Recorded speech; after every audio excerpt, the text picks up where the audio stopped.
Good gracious, that's very loud. I mean, very bright. Okay, hi everyone. Um, welcome in. Welcome in to the Impromptu Game Jam Day 2, where we make a horror game in a week. I'm trying to go for like 4 days, but I'm giving myself a week just in case. Hello there. Hello, Zeptimus. Welcome in. I will do a little recap and show you guys what I've done so far. So we set up our first-person camera, or our first-person character. I currently have the mesh hidden. Hi, Zeptimus. Hey, DJ Chaos. Welcome. So I might re-enable this. I'm just worried about having the mesh shown. Actually, I guess for the time being, we can have this shown. So we have our first-person camera, which works pretty well. We have a walk and we have a sprint. I have a interaction system set up, so when I press E, nothing happens, but on particular objects, you can see in the top left corner there, we are showing that we have interacted. And then I also made this little icon to appear. So there's two different stages. There's an initial stage when you get close, and then when you get closer, it changes to this icon. So that will let us do some things here. I've made a door. It's nothing really that special. It does have an auto close function. One thing that I like is it will always close away from you, or it'll open away from you. So it always opens away from us there. If I go in here, I can close it and make it open that way. The other thing is I added a flashlight. I also added a little crosshair there in the middle, just so you can see where... See, I have some problems where it doesn't close sometimes, and I'm not really sure why. Not a huge deal. But yeah, so you can toggle the flashlight on and off. I think what I want to do today... See, that's a problem. The hands are kind of getting in the way of the flashlight when you run. Not a huge deal, but kind of annoying. Yeah, so what I want to do today, I want to make a flashlight that you actually pick up. So you find the flashlight, you pick it up, and then you can turn it on and off. So there's probably a bunch of different ways to do this. I'm probably not doing this the right way at all, but this is just the quick and dirty way that I thought that I could do it. So I have an input for flashlight to turn it off, and then I just have a Boolean that decides whether the flashlight is usable or not. Currently I have it set to true, but I'm going to change it to false.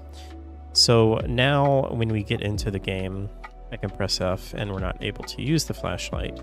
So my idea, again, this is probably not great, but I'm basically just going to make an object that is the flashlight, and we can interact with it. You go up, you interact with it, and then when you interact with it, it will toggle that Boolean in the first-person character here to say, hey, now the flashlight is usable and we have a flashlight. We're not going to do anything fancy like have animations with holding the flashlight. That would be cool, but this is about getting things done and getting them done quickly. So that's where we're at. Let's do... Okay, I did start a flashlight here, so let me see what I have. Yeah, I don't really have anything. Okay, but that's fine. So what we want to do, the static mesh will be our flashlight mesh, and we need to add a... actually, we don't even need to add a light to this because this is not really going to be technically the flashlight. All we really need to do is tell this when we interact, we need to get our player ref like this. Oh, wait, I have it right here. And we need to set flashlight usable. We just need to change this to true. I feel like that's way too easy, but we'll see. So, it should be all I really need to do. Let's see. Okay, so can't use the flashlight. Now, when I interact with that, we can use the flashlight. That's perfect. Maybe we should do something like, say, flashlight added to inventory or something. But the other thing that we want to do is when we interact with this, we want to destroy this because we don't want to see this. So let's destroy actor, and self should be fine. So now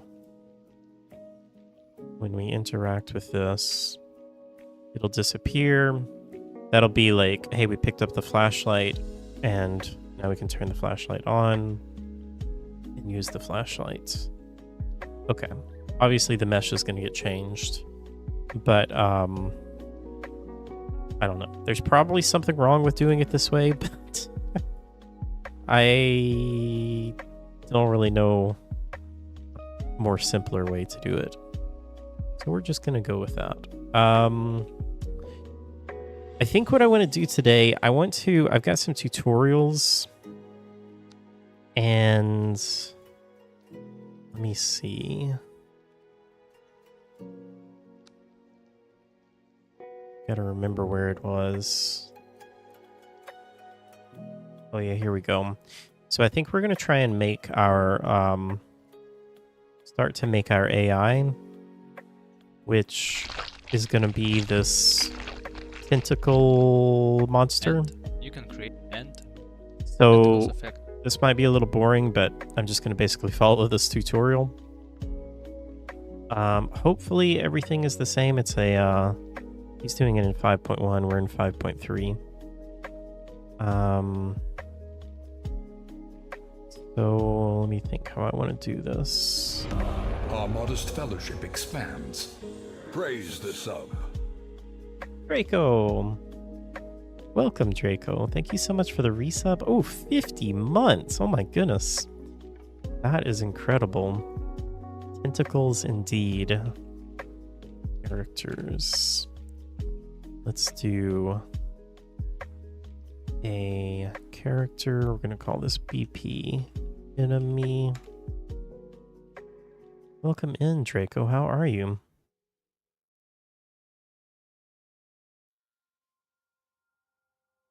Okay, so let's also do maybe an effects, and we're going to do a Niagara system. Okay. by using Niagara system. Before we start, I recommend you to download the latest Unreal Engine version. For now it's 5.1, and you can create an empty project from template. In our case, and tentacles.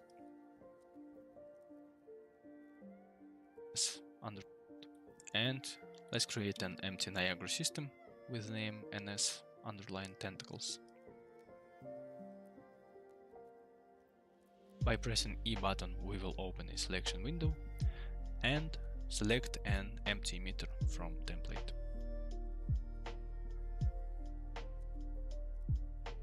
Done. After that, let's add some burst spawning particles, and I feel like I'm gonna have to have this on my second screen because it's so small.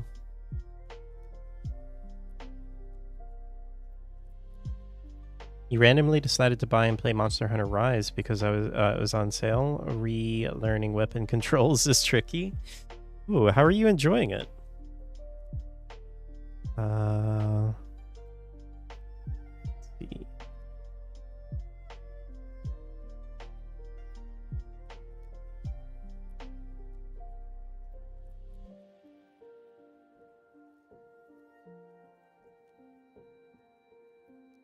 After that, let's add some burst spawning particles, and for simple Burst.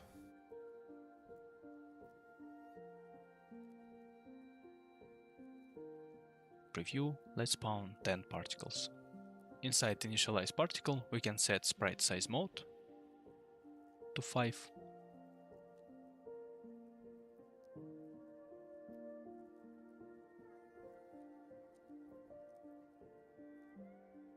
Oh, this looks different from what he has.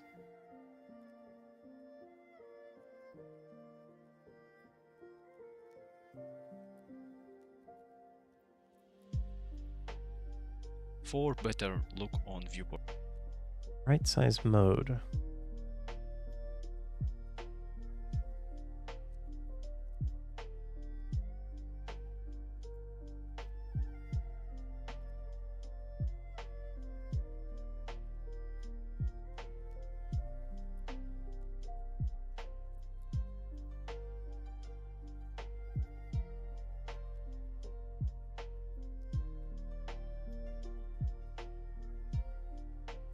Oh, there we go. 5. You're enjoying it so far? I did play a lot Monster Hunter World, so it's pretty similar with a few different mechanics. I'm still relearning the basics, though, technically.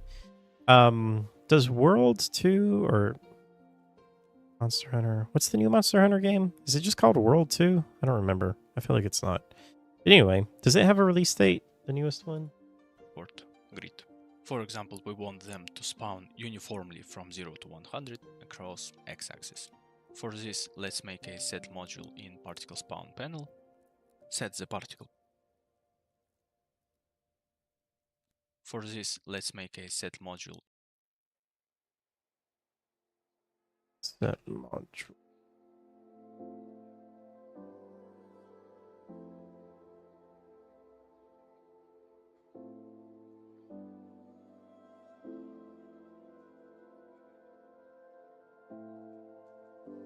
In particle spawn panel, set the particle position, and to leave the simulation position, let's make add vector to position. In first input, set the same simulation position. Next vector. To leave the simulation position, let's make add vector to position.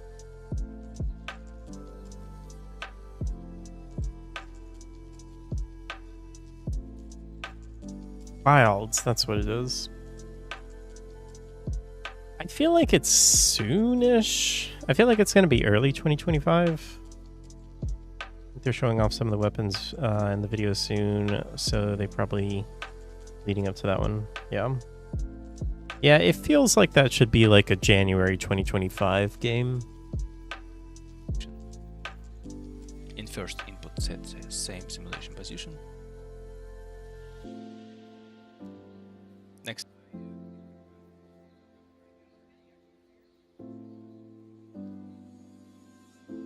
Simulate position. This vector value we will break to 3 float variables by setting a make vector. Make a vector. Function. Now we can see that we can move our particles across x-axis. In Niagara system, we have a unique parameter called normalized execution.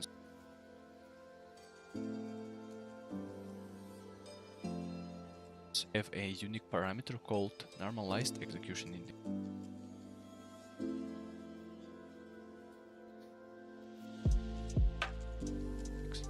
which returns executing number of each particle, but interpolated between 0 and 1. After that, we can scale it up to 100 in scale field, so we can see that all particles spawned on their position depending on their index. Particle with 0 index spawns on zeros, particle with last index spawns on 100 by x. We can see that there is a small offset according to the grid.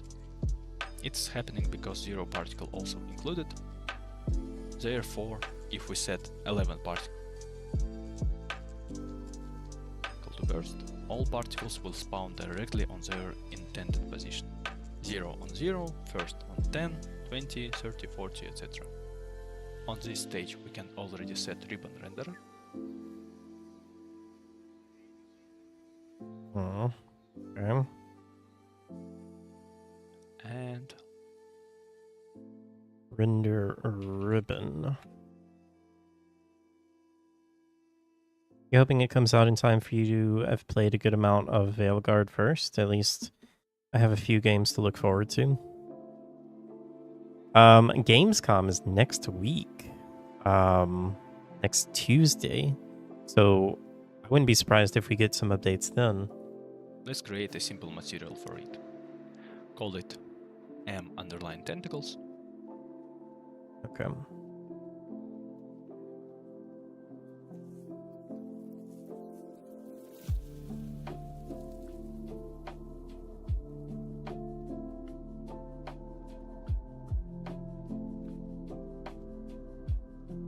I think I spelled tentacles wrong.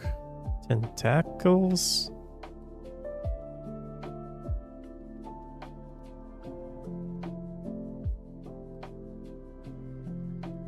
For this tutorial, a simple particle color will be enough.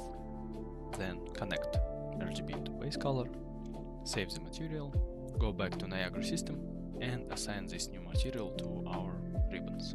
Let's set ribbon width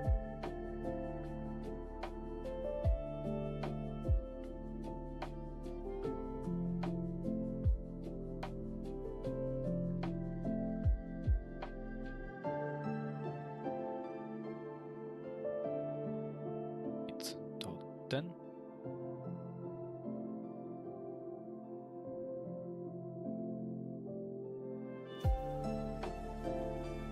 Correct sets.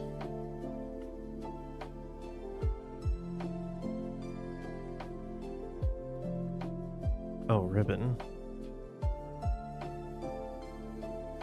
10, okay.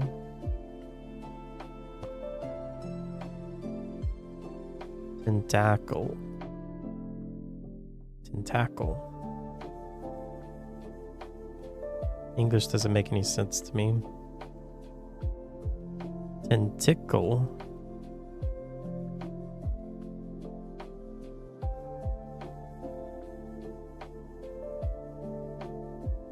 And since it's now a flat plane by default, in ribbon renderer module, you can change the shape to a tube with Ribbon shape. 8 subdivision levels.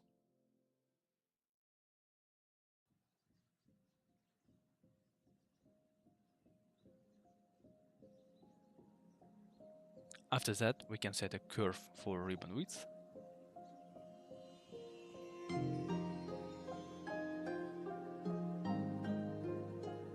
And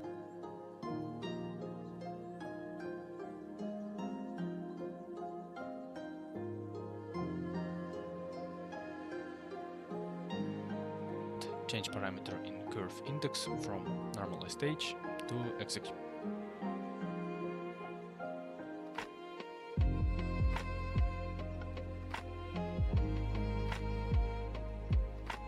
index, because normalized stage is not suited to us right now. And let's scale the curve up to 20 or even 10.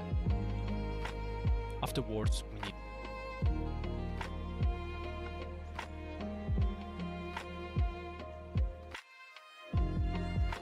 to make our particles not to die after their lifetime has lapsed, even if their lifetime is 0.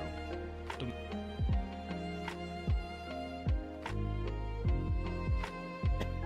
make this, we have to go to particle state Particle states. and uncheck this field, which enabling particle death after their lifetime has elapsed. And to make our emitter do not spawn any additional particles, let's change its life cycle to self, loop behavior to once.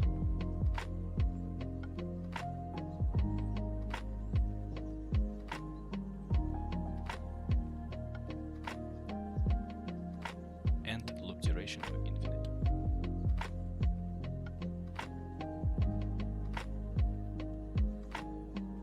This causes our emitter spawn particles once and exist until we command it to destroy itself. We can add velocity.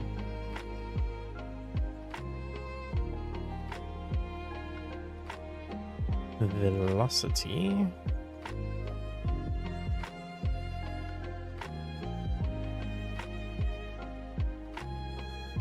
Whoa. And set random velocity by random range vector. Let's say. And set random velocity by random range vector.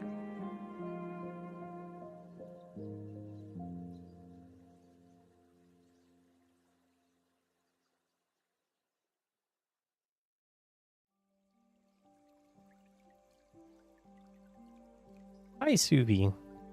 Tentacles. Oh. It made it bend. Oh, that's cool. Okay.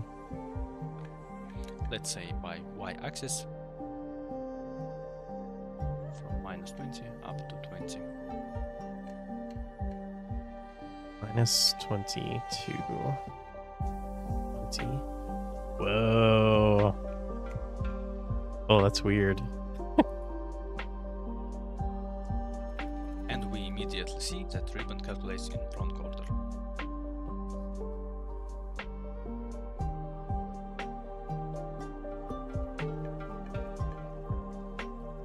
Not from 0 to last particle, but with some random offset.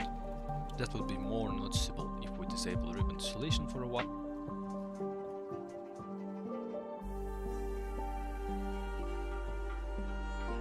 Tessellation.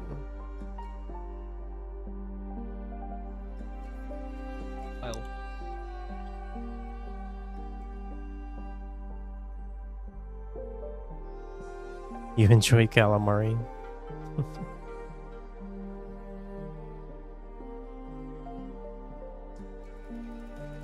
So we can see that 0 particle is not the first one in our ribbon. To fix that, we need to make another parameter set.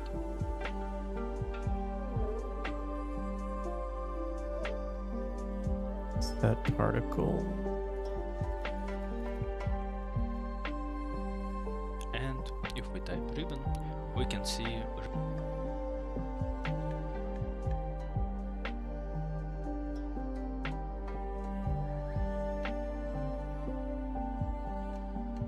ribbon link order parameter.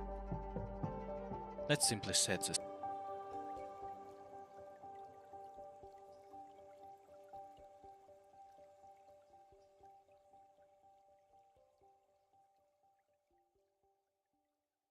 Octopus tastes like off chicken. I don't know if I've ever had octopus, actually. The same normalized index for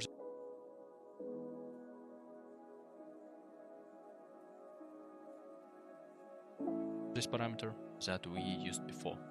Now we can see clearly that our 0 particle is very first in ribbon and last particle is the last. After that we have to make 0 particle always keep its place on zeros in the middle of simulation position. Let's create a scratch module inside particle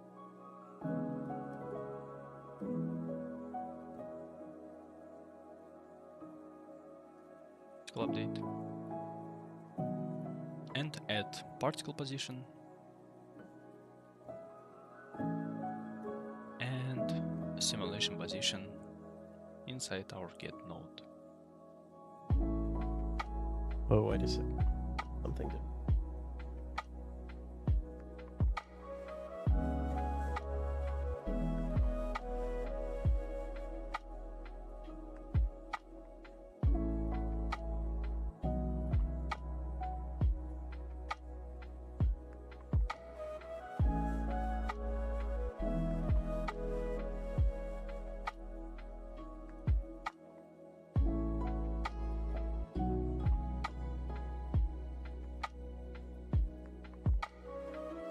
Oh, I see.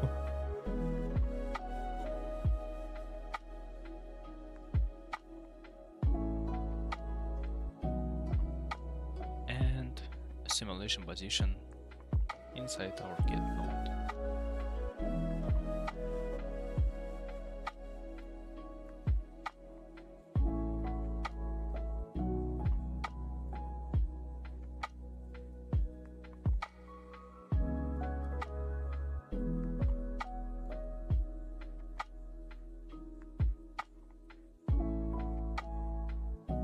Yeah, I've had calamari, which I didn't mind.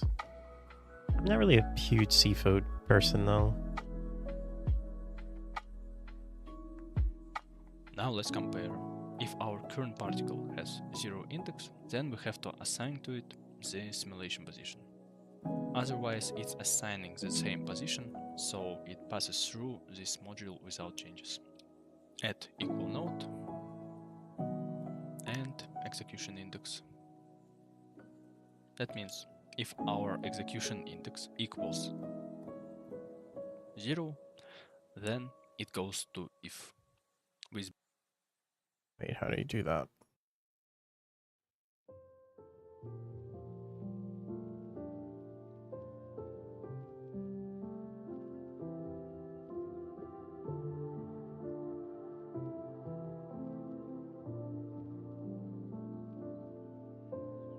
Zero.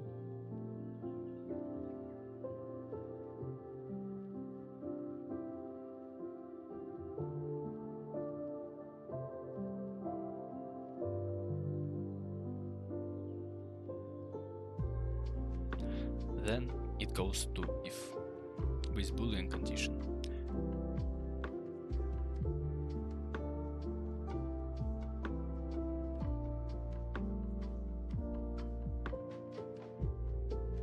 And position parameter on inputs and Our modest fellowship expands. Praise the sub. Decellus. Welcome in.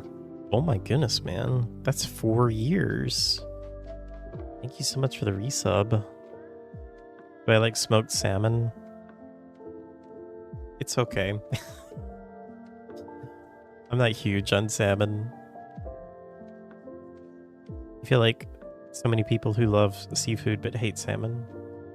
Yeah, I don't know. I don't really hate any seafood, I don't think. But I just also don't really love any seafood. Doing well. We're making tentacles. outputs. Wait, I think I did this wrong, though.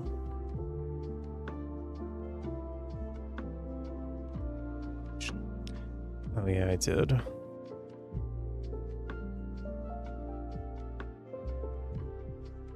Ooh. And position parameter on inputs and outputs.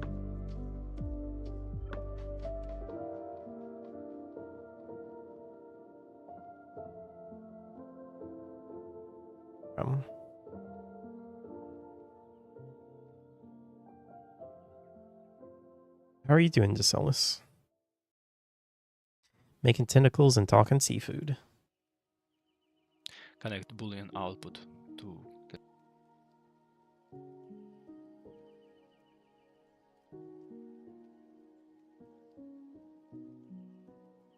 condition.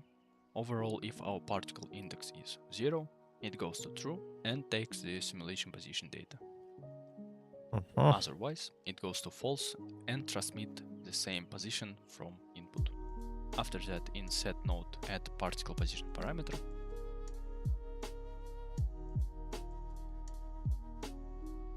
Particle position. And connect condition output inside. Press save. And let's go back to C.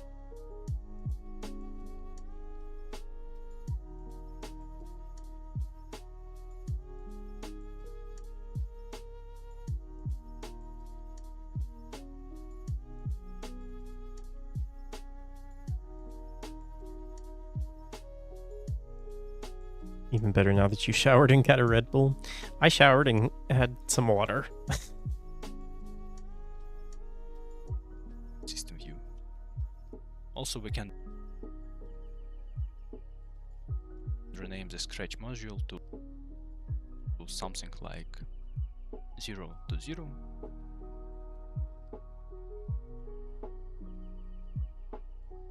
As you can see now, all particles spawn at random position and 0 particle always keeps the same place. On the next step, we have to process the position of particles from child to parent, which means that first particle has to strive to 0, second to 1, third to second, and etc. let's create another scratch.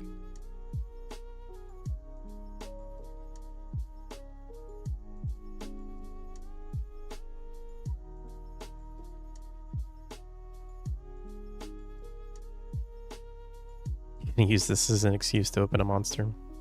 Choo choo. Module for that and call it velocity to parent. Velocity to parent. First things first, we need to get position of current particle and its parent. So current particle's parent is a particle with index -1. That means we need a particle position parameter and then create a particle attribute reader. If you drag, Wow, I've never done any of this before. attribute reader,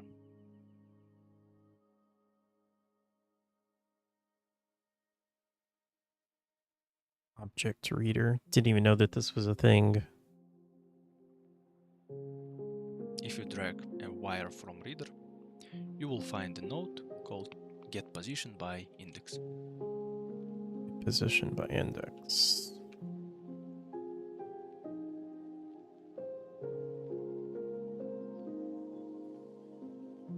Say what now? You will find a node called get position by index. Get position.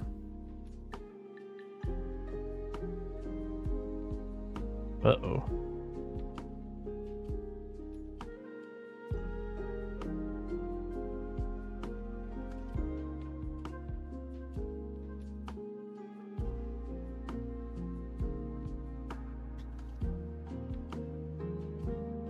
I do love pizza. I don't see get position by index. See, doesn't make any sense.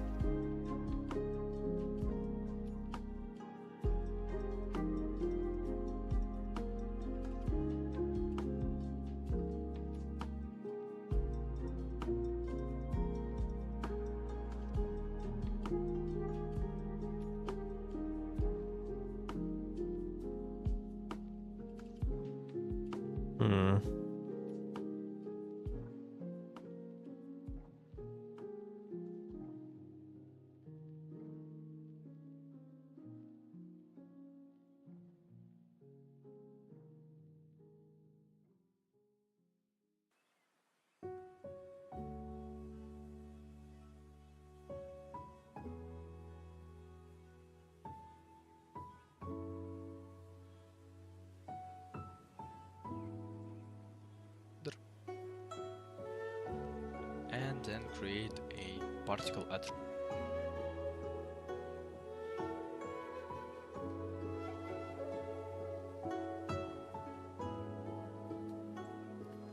Particle attribute reader.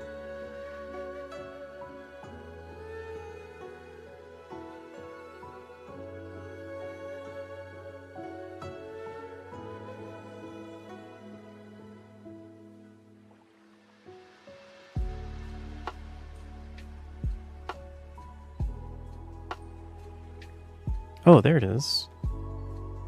That was weird. I don't know why that was not showing. Attribute reader. If you drag a wire from reader, you will find a node called get position by index. Then in attribute field type position. This node reads position of particle from reader according to index you entered.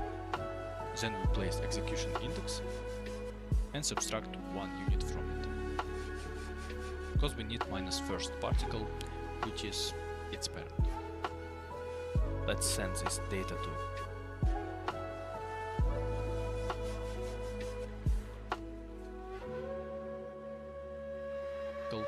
which is its parent. Let's send this data to get position by index. And then we're going to need some extra local variables. The first one has position type. Call it parent position.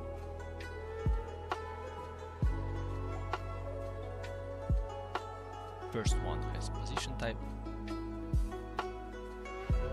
Call it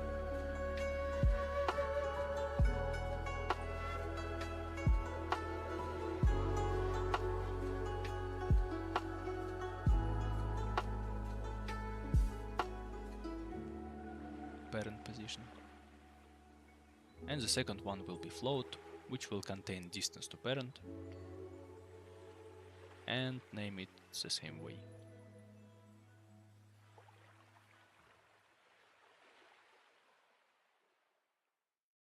Therefore, we transfer data from getPosition by index to our local parent position variable. And to calculate the distance between particles, there is a simple node called distance, to which we attach both positions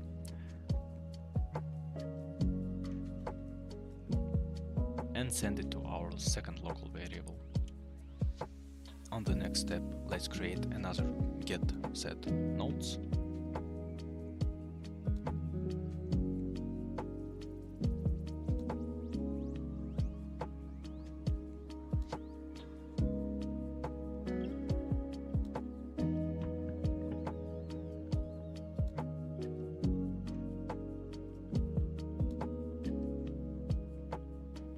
I don't know how in the world anyone would ever learn all of this.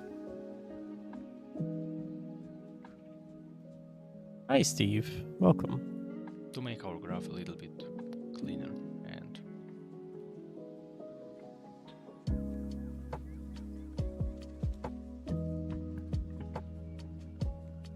readable. Here we have to calculate velocity, which we add to getter. Then add both of our local variables.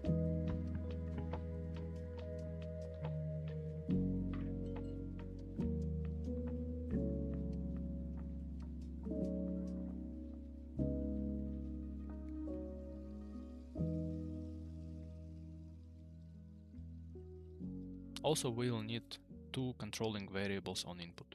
The first one will be float. Let's call it fly speed. This variable will control how fast child particle should fly to its parent. Another float variable will be max distance, which determines how far particle can fly away from its parent. Let's set if with boolean condition and vectors on inputs and outputs.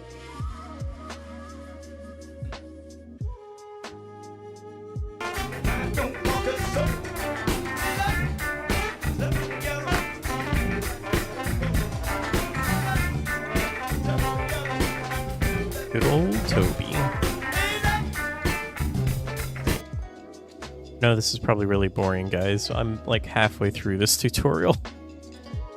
And vectors on inputs and outputs. Velocity.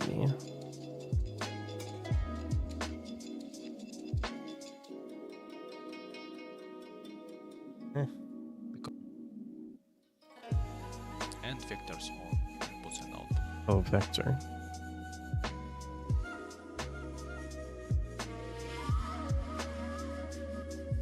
You went to the cinema on Sunday to watch Spider-Man 2? That's cool. Were they showing all three of them? Or just Spider-Man 2? Because we're going to control velocity.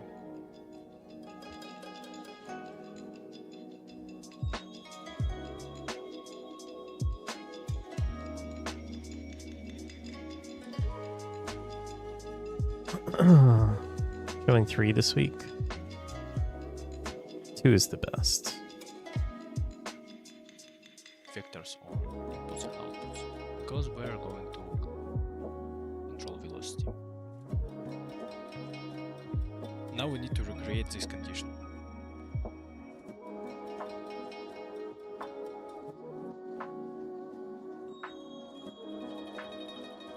If current particle flies further from its parent than max distance we've set, velocity should be modified and become directed back to the parent position.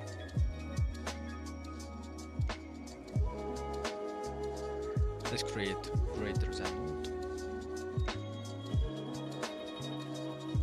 If distance to parent is greater than our max distance, then we calculate the velocity. Otherwise, particle is in acceptable range, so there is no need to change velocity and it goes to false. We can sort hierarchy for a little bit in getter.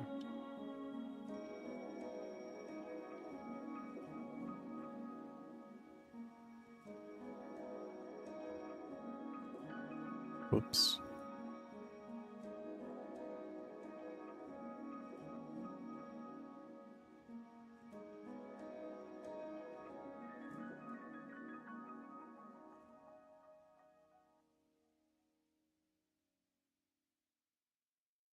You learned that your sister had met the guy who played Jonah Jameson's son, which was a weird thing to randomly learn in the cinema. She tapped me on the shoulder and went, "I've met that guy." That is pretty cool. Also, we need to add position parameter here.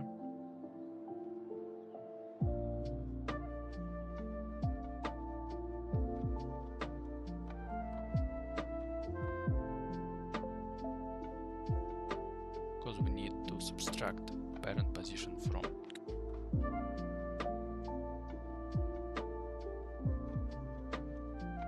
It's parent position. current particle position.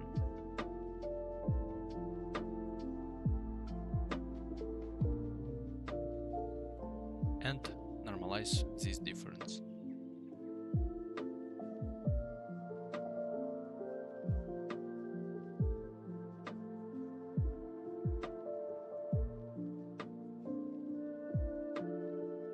And normalize this difference.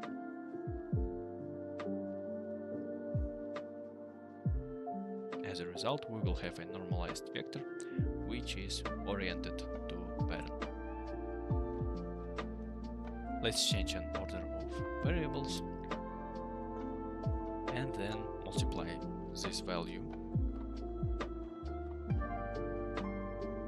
by fly speed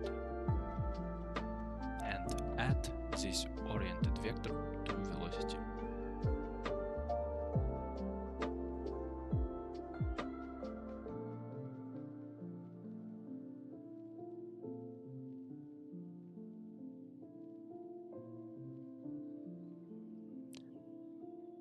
And set it to true in condition.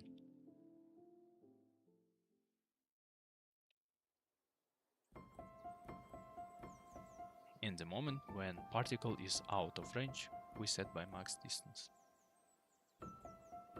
Then we can make an additional multiplier from distance. From distance to parent, we subtract a max distance. And Oh my goodness.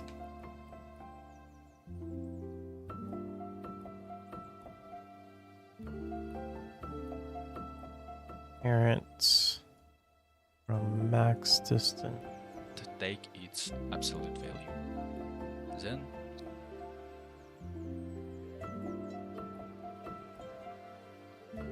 send it to multiplier as well. Multiply.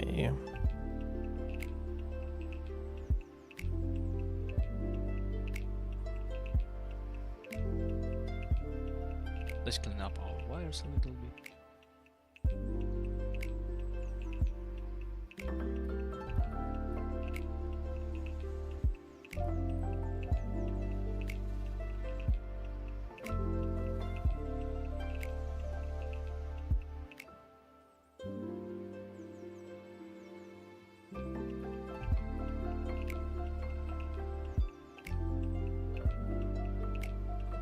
Inputs remain the same.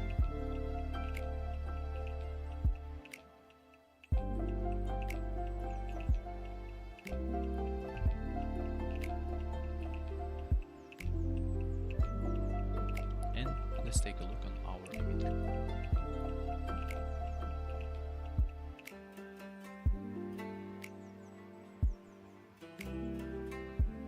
Here we have to set the name of our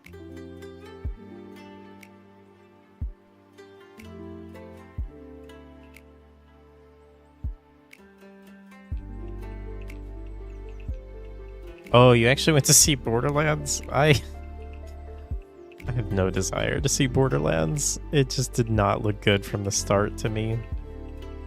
You went in with zero expectations and you're still kind of baffled at how little it was enjoyable. Yeah. I don't know. I just, nothing about that movie felt like it was going to be good.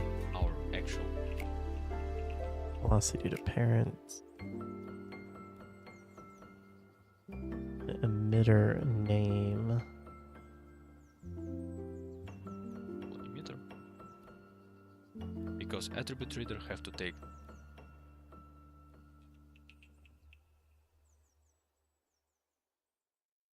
data from its own emitter. And by default, let's set fly speed to 10 and max distance to 10 as well.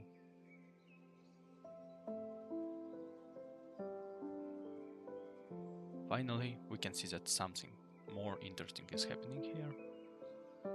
Is it?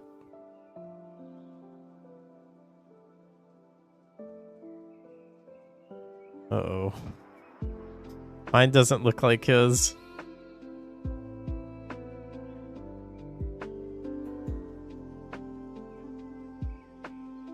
But since velocity is calculating for each particle, it's trying to fly back to its parent. And that's happening with every single particle.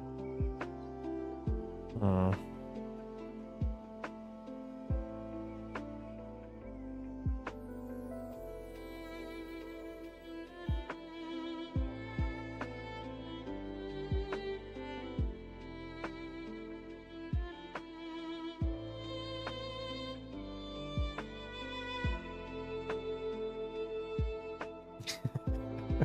Did your friend enjoy it?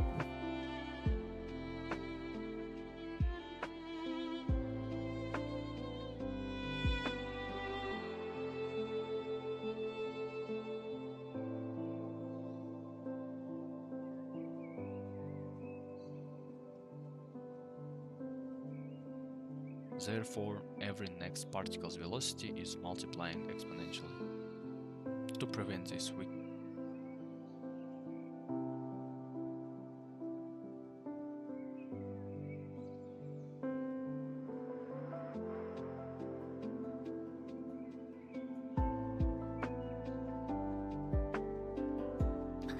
Wait, at 1019, you have to set a particle velocity. because we're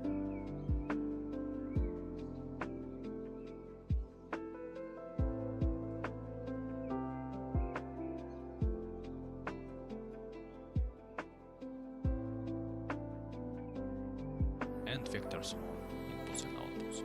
Because we're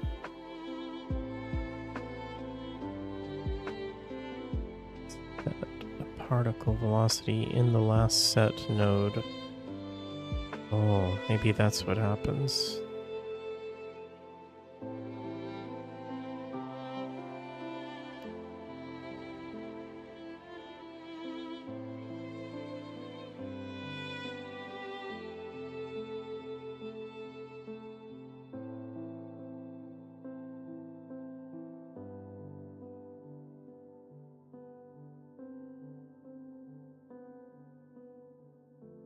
Ah, okay, that was it. In his video, he like kills me. At least he put it in the comments. But there's this one section where the video cuts and vectors on inputs and outputs. Because right there, and he doesn't really show what he did. to control velocity. Okay, we're good. Hi, Solar Chief. Doing okay? How are you? Not really. He said he'd give it a 5 out of 10, which is fairly generous if you ask me. Probably closer to a 3 for myself. Yeah. Let's clean up. Because attribute record, let's set flight. You can see that something Did that. interesting. is Okay, here we go. happening here. But since velocity is calculating for each particle, it's trying to fly back to its parent. And that's happening with every single particle. Therefore, every next particle's velocity is multiplying exponentially. To prevent this, we can create another setter for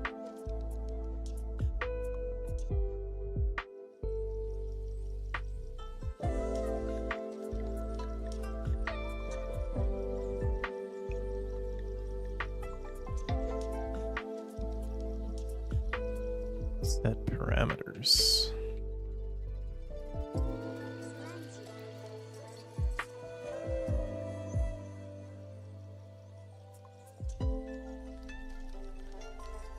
velocity.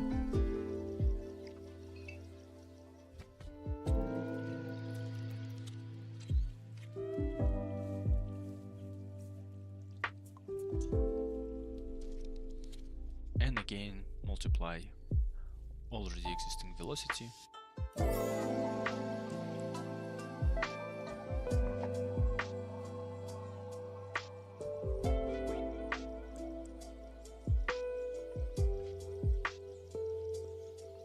And again, multiply already existing velocity.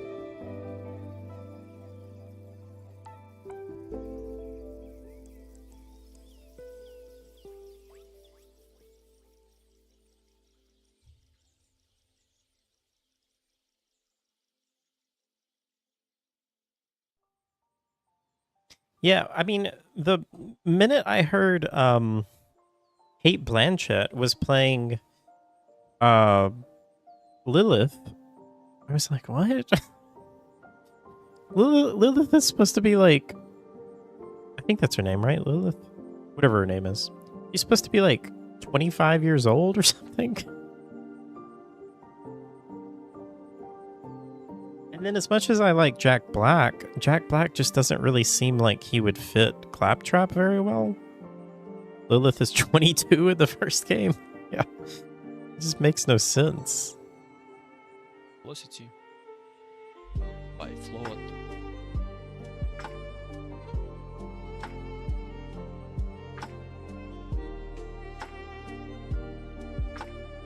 Already existing velocity by float. Vector.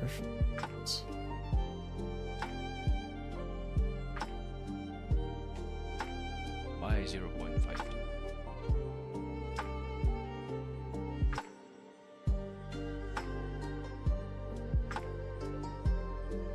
That means that every step, velocity cuts in half to avoid very big velocity values. Now if we take a look to our system, particles stopped flying around, and for more visibility we can add some kernel noise.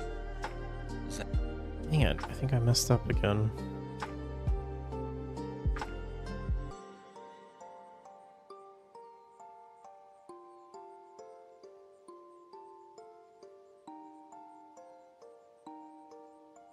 And for more Vector from floats.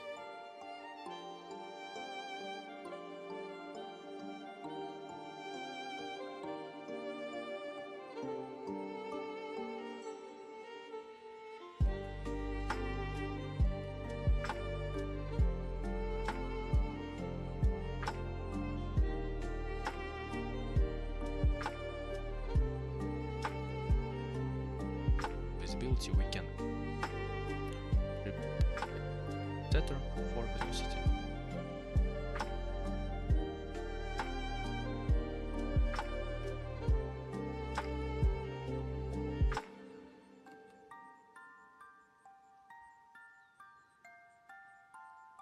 And again multiply.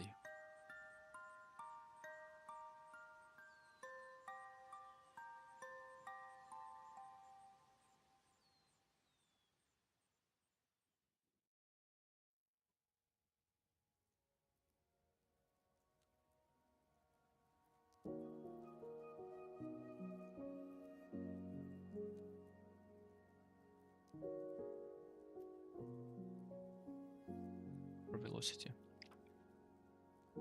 Alright, this is really hard to follow. Velocity.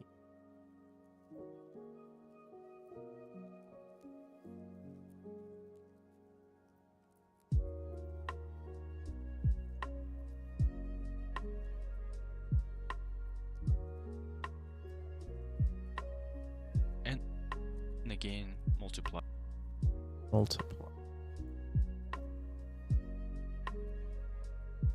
by vector. by already existing velocity Particle's velocity.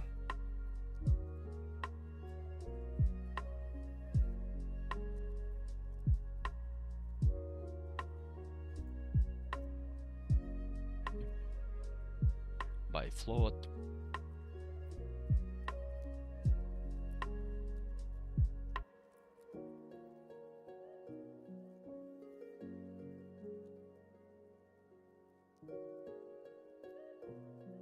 by 0.5. That means that every step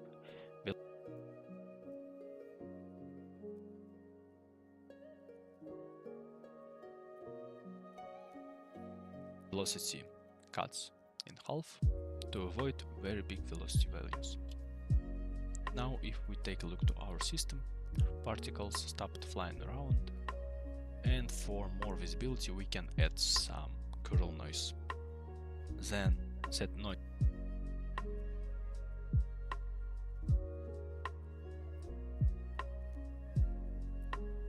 strength high enough, because as you remember, velocity cuts twice every update.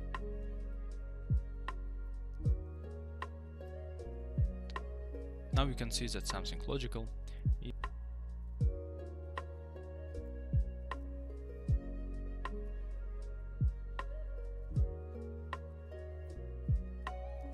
Huh.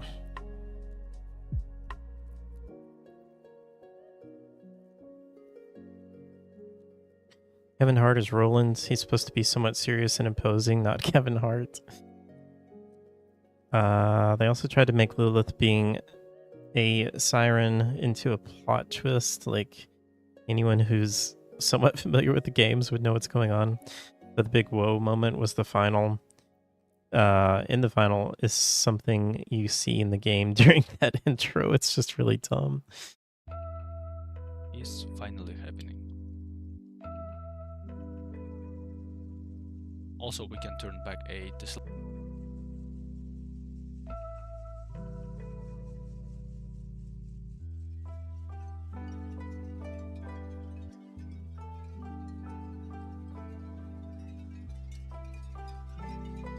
in ribbon renderer.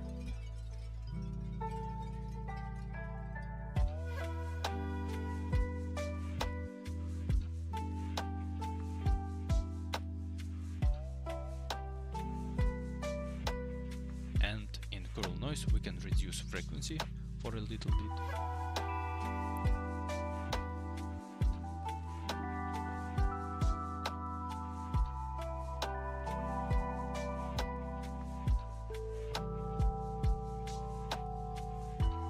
I feel like mine's working right.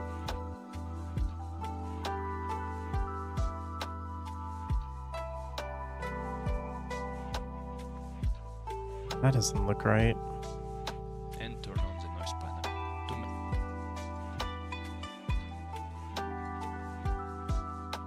make an animated offset for noise. Now let's save.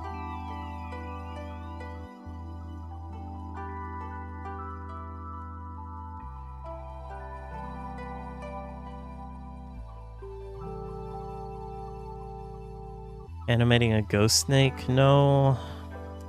Trying to make this thing. Hi guys, in this tutorial we're gonna make this cool looking tentacles effect by using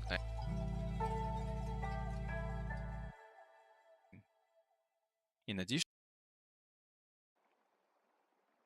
But I feel like I just did something wrong.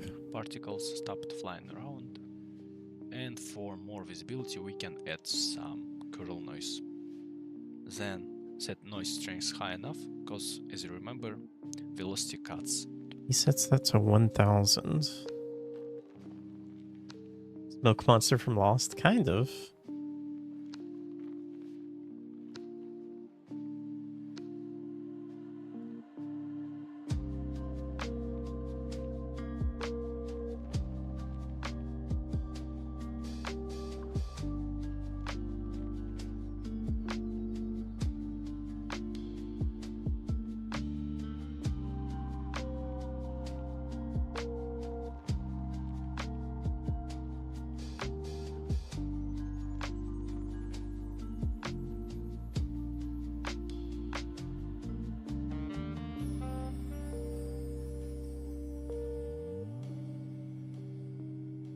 I don't know what happens.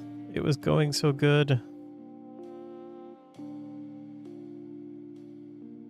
Okay, this is back where it was kind of working.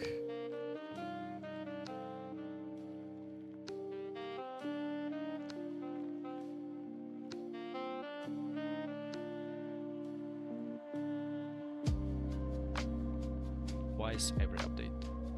Now you can see that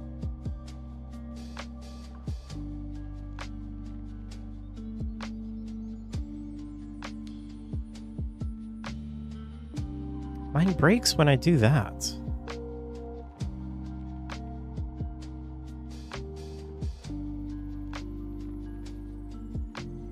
Exactly what he does, though.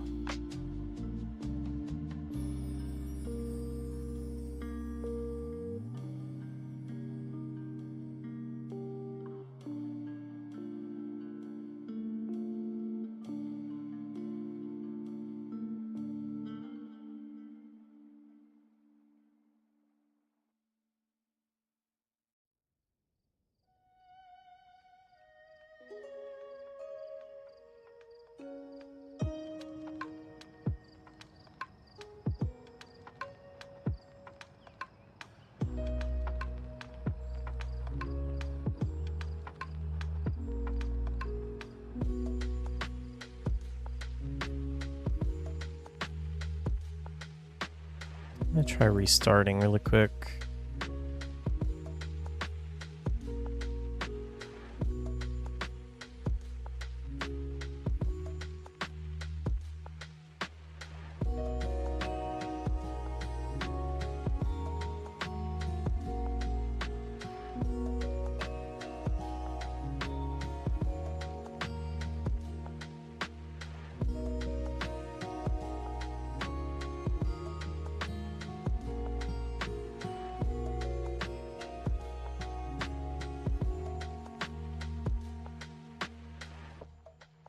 something logical is finally happening. Also, we can turn back a tessellation in ribbon renderer, and in curl noise we can reduce frequency for a little bit and turn on the noise panel to make an animated offset for noise. Now let's save everything, go to the level and take a look how the system behaves on the scene. As you can see, all particles are trying to fly back to their parents, no matter how far.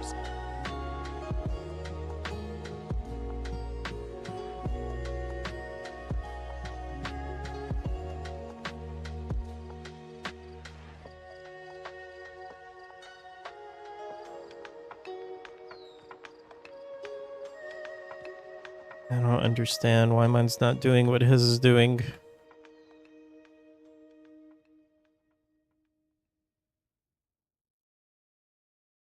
It goes into this blob.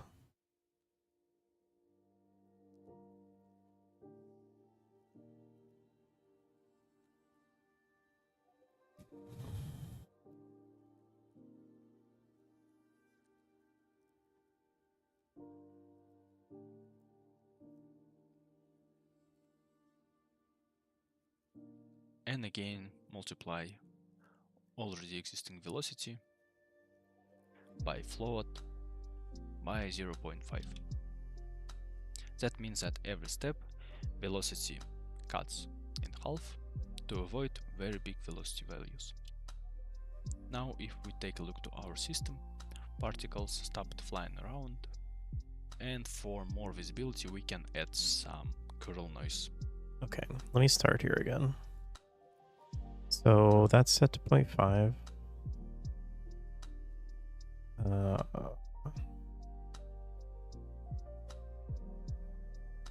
Particle updates. Curl. Then set noise strength high enough, because as you remember, velocity cuts twice every update. Now you can see that something logical is finally happening.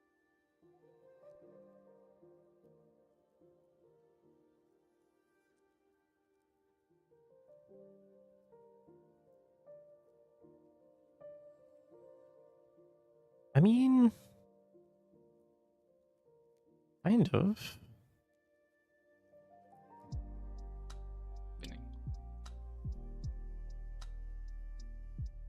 Also, we can turn back a tessellation in ribbon renderer.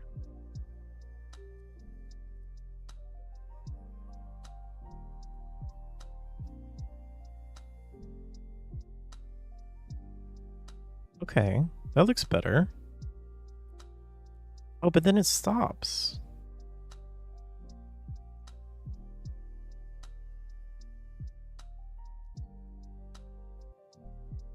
And in curl noise we can reduce frequency for a little bit and turn on the noise banner.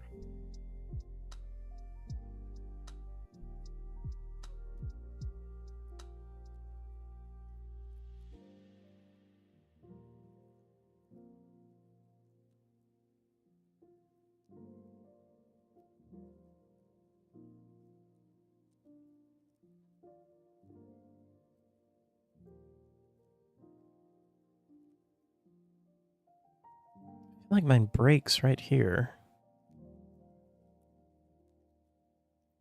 To make an animated offset for noise.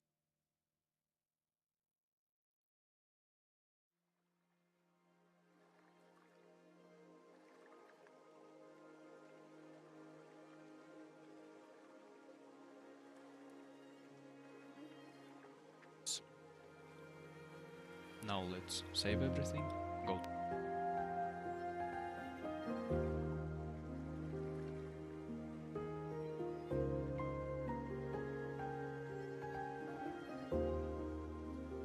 Whoa.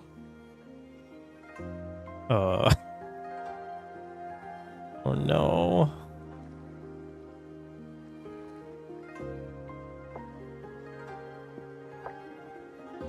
Something is not right in here.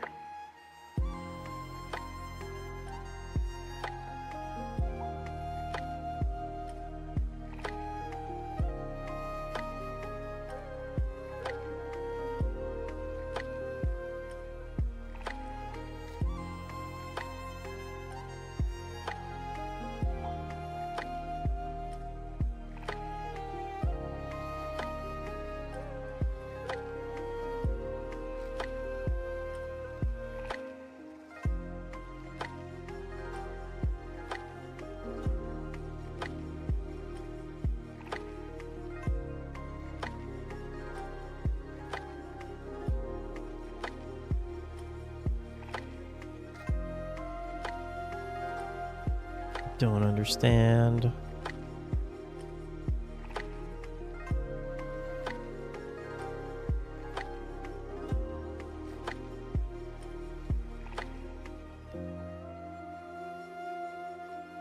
Why does it look like that?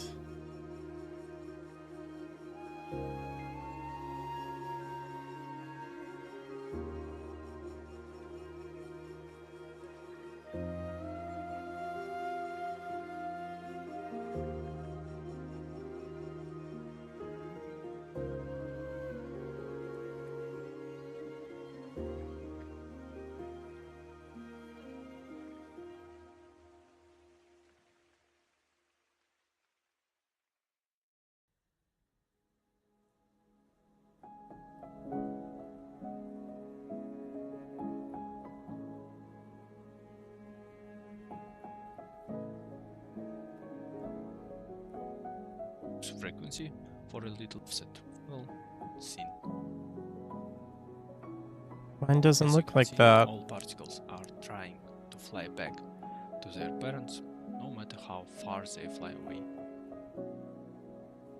Even more, as they move away from their parent, particles with the same speed try to move back to their parent, no matter how hard we try to separate them.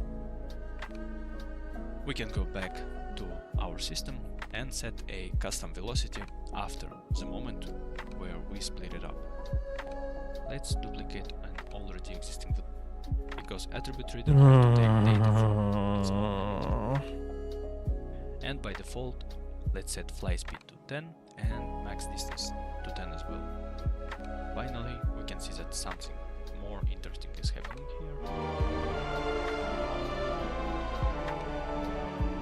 Since velocity is calculated for each particle, Hi, Gustian. it's trying to fly back to its parent. And that's happening with every single.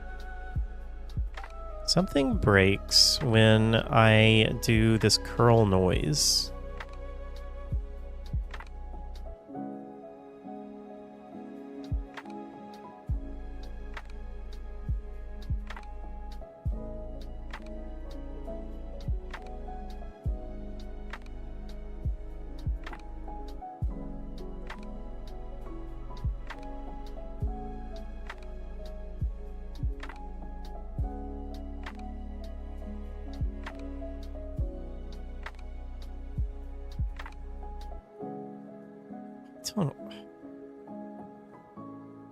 This just doesn't make any sense. Why does it look like that?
Okay.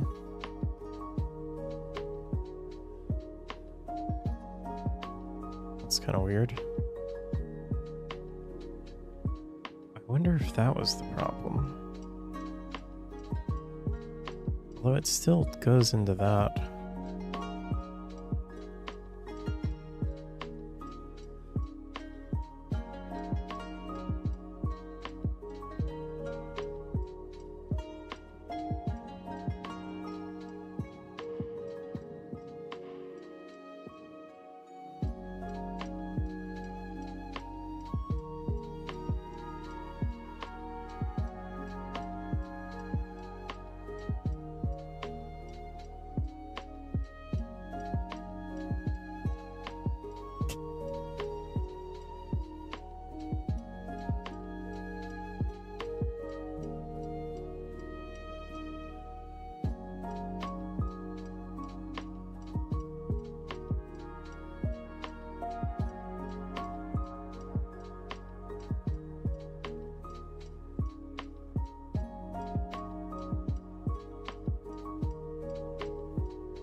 Oh boy. I don't know why this is not working.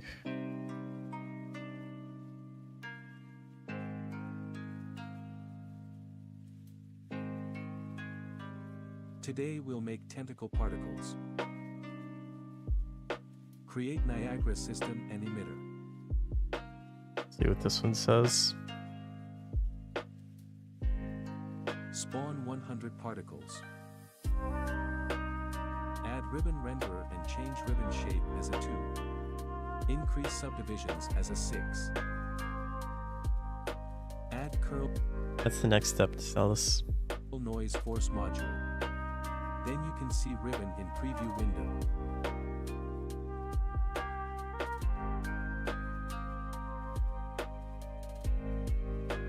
Reduce lifetime and increase the ribbon width as a 25. Add scale ribbon width module and change as a curve value.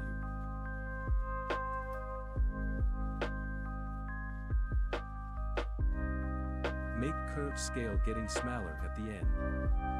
Wow, this looks way easier than what he was doing. Duplicate emitter 3 times.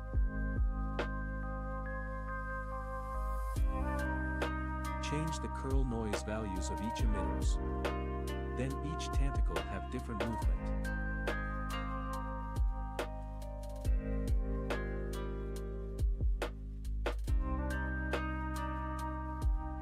Add gravity force module and collision module. And reduce value of gravity force. And copy this 2 module and paste to the other emitters.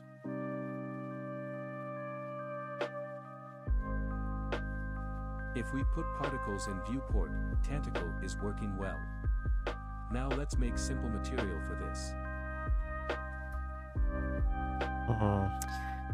That doesn't really do what I want it to do though when it stops.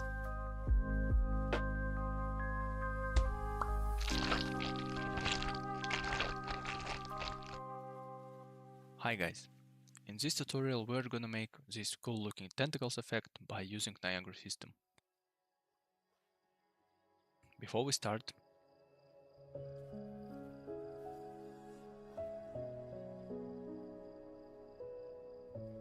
Hi everyone, in this video I'll be creating this Niagara particle system That's cool looking. from scratch. So first off, let's add a Niagara system. Oh, this is UE4.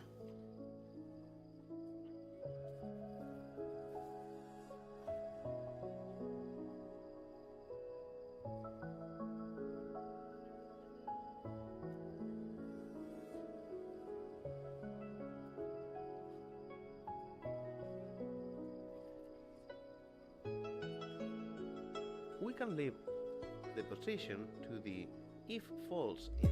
Oh my For goodness. under the out. This was supposed to be right size quick. is set. Add a set every Hmm. particle after sending the text.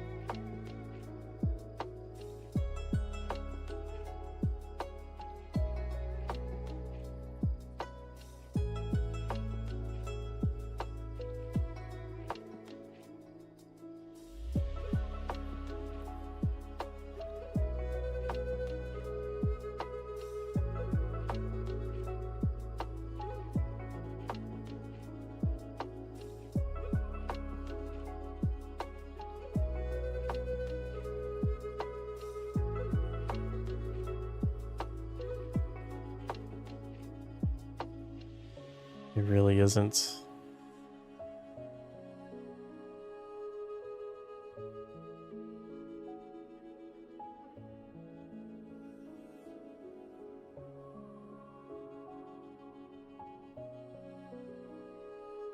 The thing about it is, I really think this is why like so much of game development takes so long, because it's like, okay, 20-minute tutorial and I'll have this fixed. That's not how it ever works.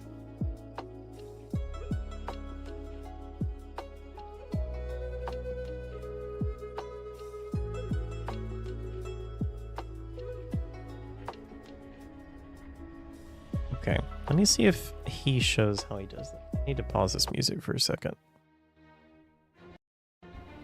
Alright. Create an empty system, finish. Niagara system underscore tentacles. Boom. I'm gonna open that. I'm gonna E, empty, emitter, emitter update, burst. Let's get 10 of them. Initialize particle. Uniform 5. Is he following the same tutorial? I feel like he is.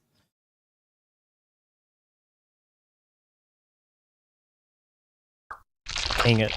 He's following the same tutorial. Okay, maybe I can get something from him, though, that he does differently. I'm going to try over, or start over.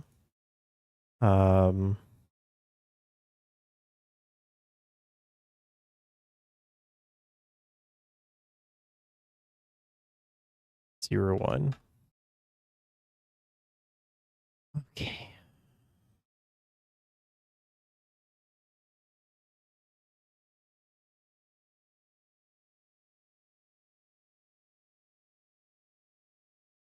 Empty.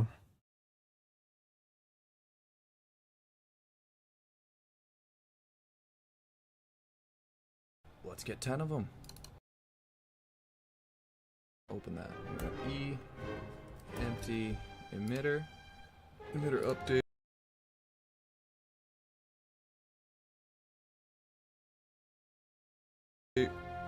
Burst.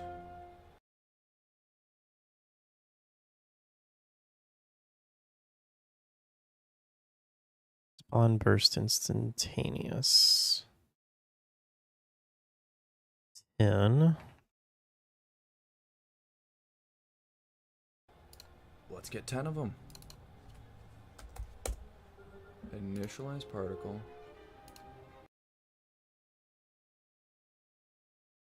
Sprite. Uniform.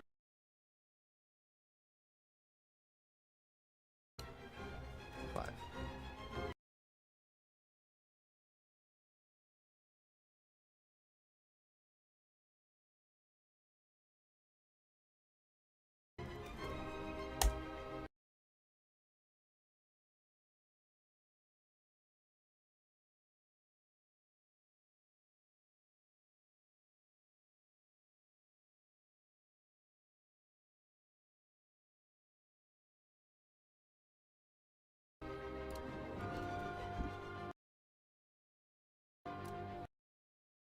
Particle position.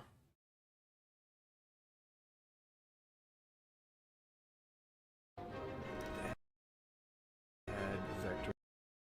Add vector position. To position. Simulation position.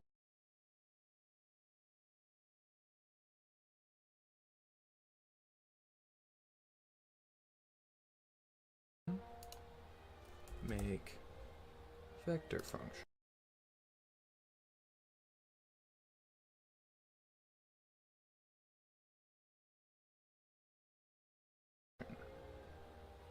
Yeah, I know exactly what's going on. Turn, normalize, Oh, he's skipping stuff. Dang it.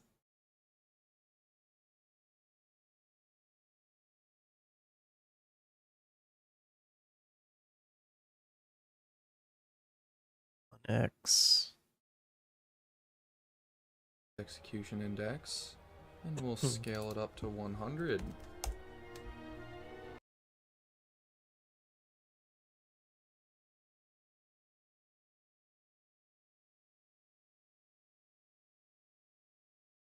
Spawn burst instantaneous. Spawn count 11. Ribbon renderer.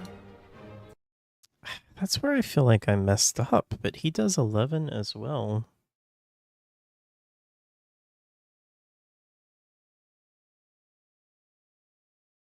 New material.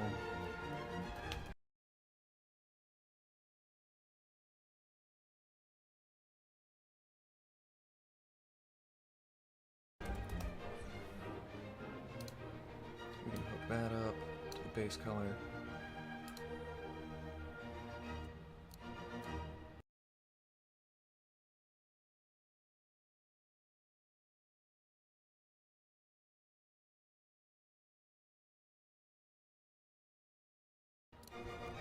Ribbon.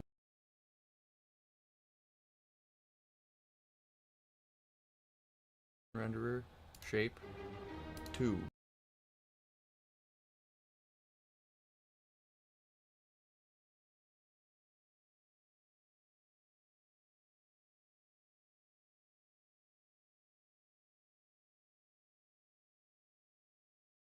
Eight subdivisions.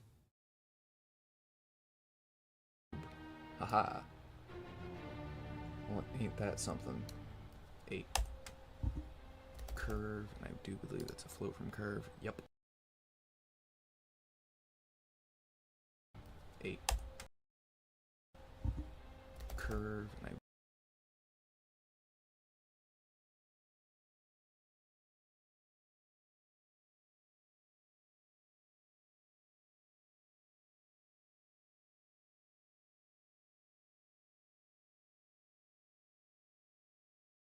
do believe it's a float from curve. Yep. Return normalized execution index.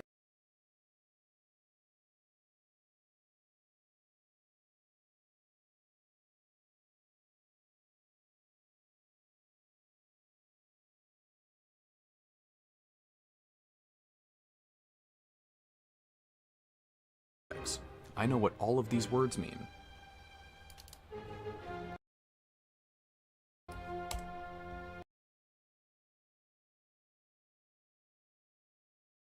Haha. Particle state, kill particles when, uncheck that once.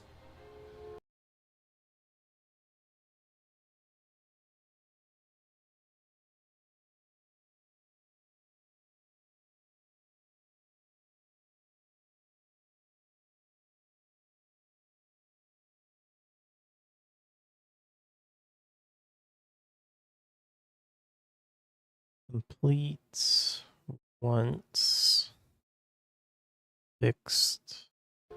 Mm-hmm. Oh wait, no, infinites. It's starting to look like a thing. Loop duration mode.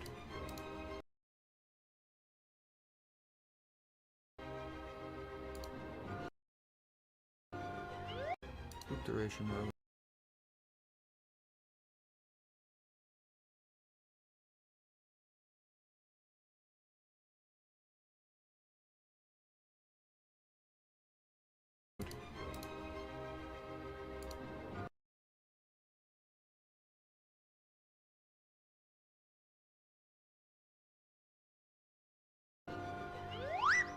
Whoops. I don't think that's it. What if I do this one? Ew, wait a second.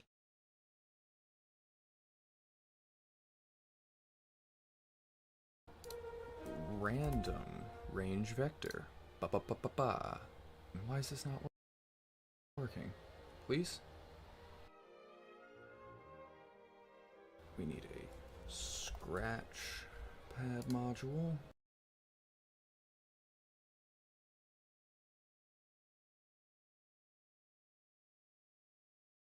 This guy is literally just following the same tutorial.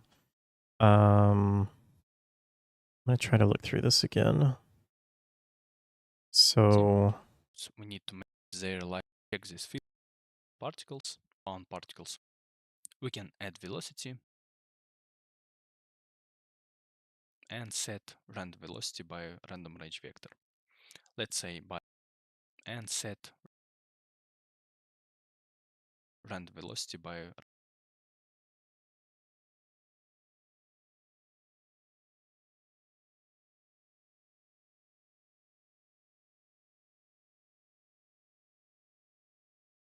random range vector.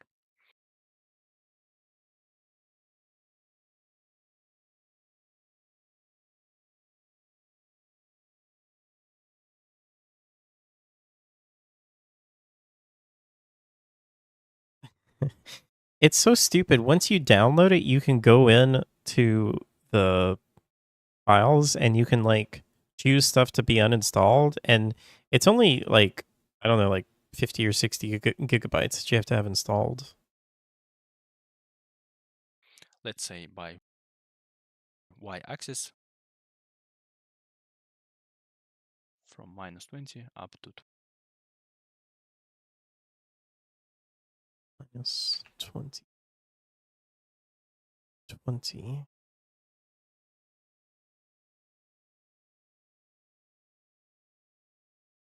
Oh boy. It's not working.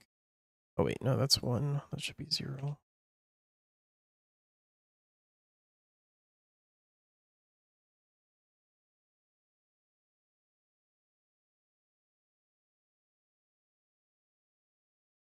Hi Zora.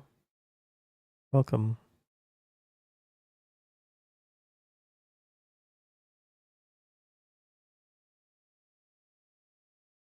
Why is this not working?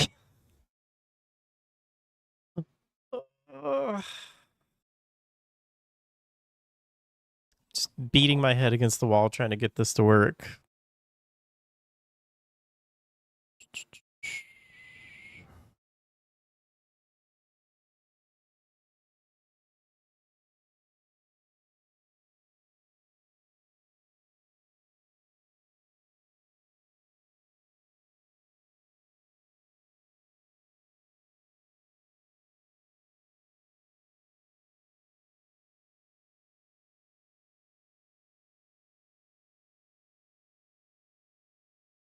think I did do that wrong, actually.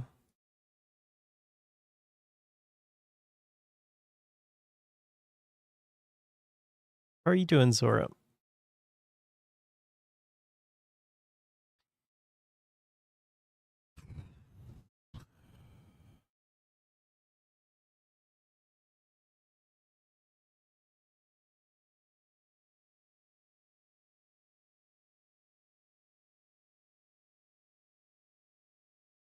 Ba-dum-bum-bum.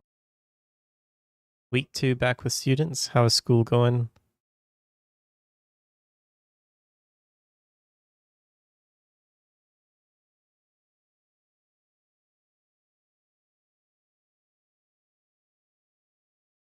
It's like a blob. Blobby, blobby, blob.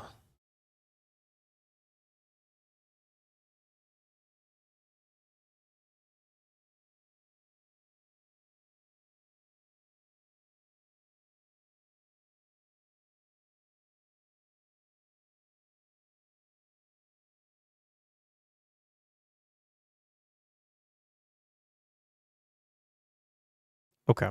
You know what? We're going to take a break on this and do something else because this is way too complicated. We need, what do we need to do? Not too bad. That's good.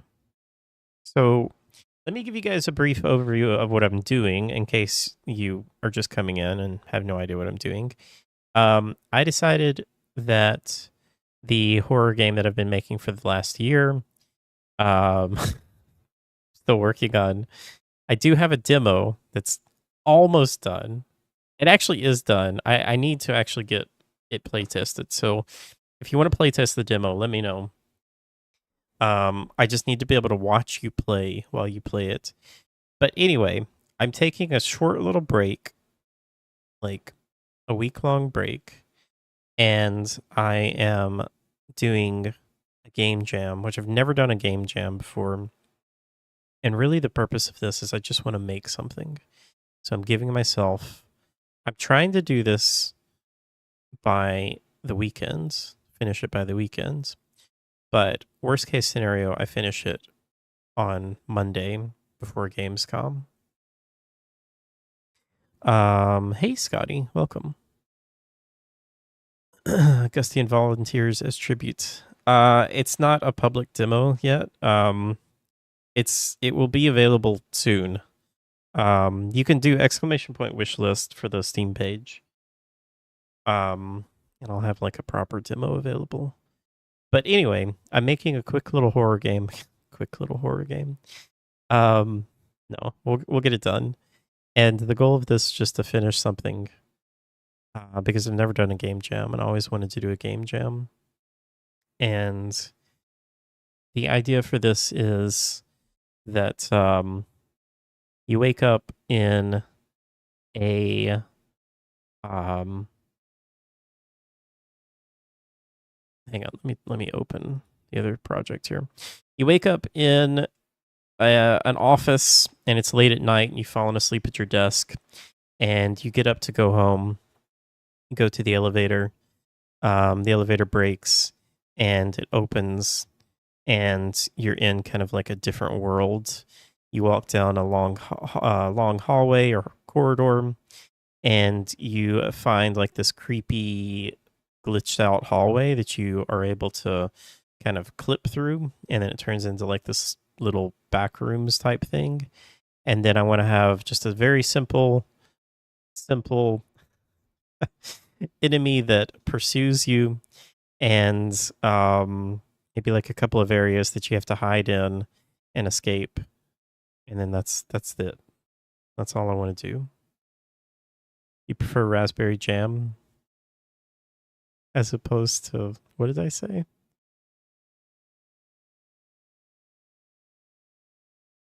So this is the office environment that we're going to start in. Oh, I know what we can do. I need to make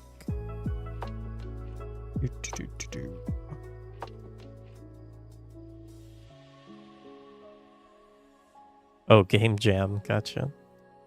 Let's make a cubicle. Because we're going to have a bunch of these. This will be fun.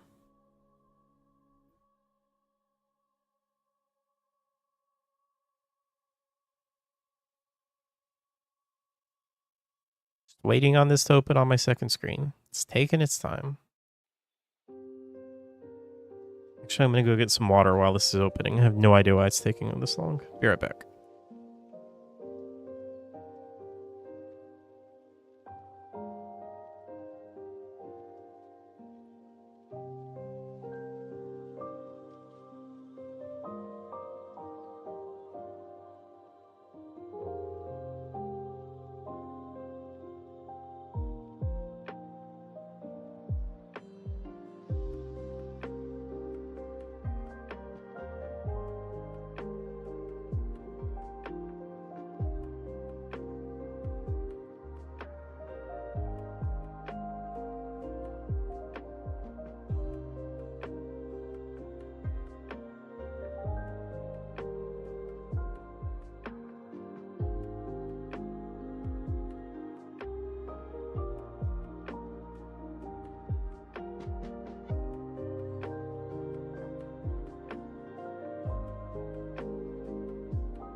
Okay, I'm back.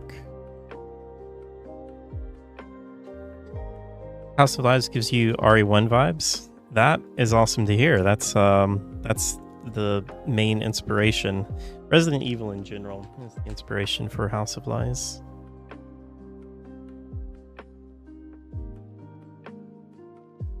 Making the Stanley Parable. It does kind of remind me of Stanley Parable a little bit.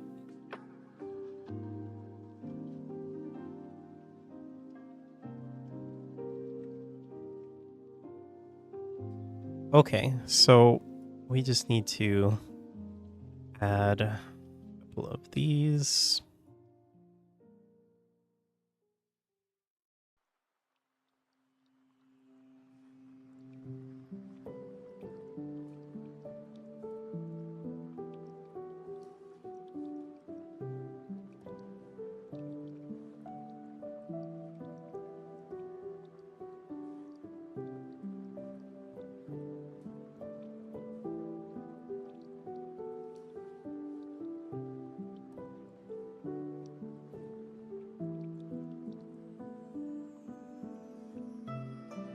Gooseberry jam. Welcome in, Scotty. What, are you a game developer or just a passerby?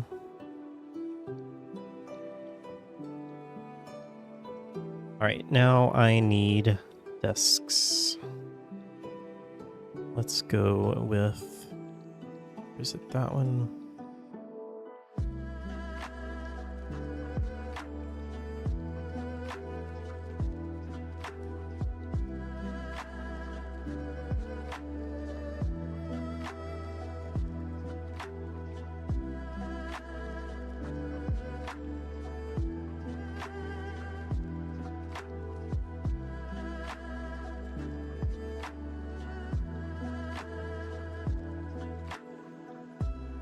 Oh, got something in my eye.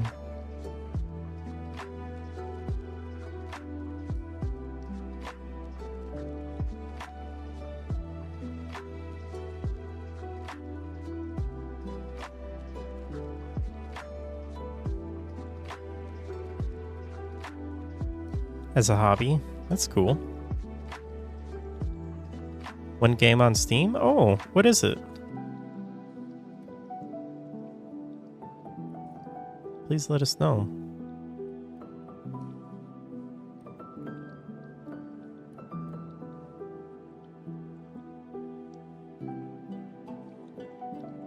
Oops.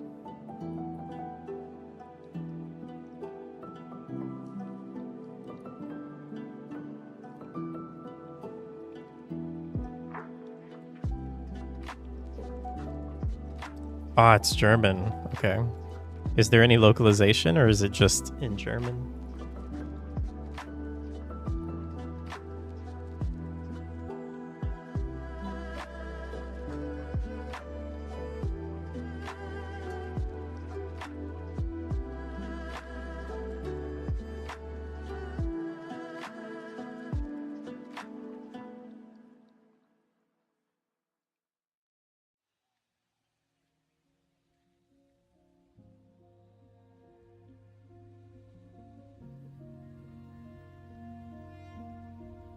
Is this it?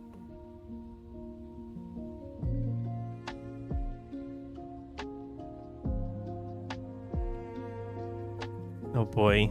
So I took a year of German in Duolingo and barely learned anything.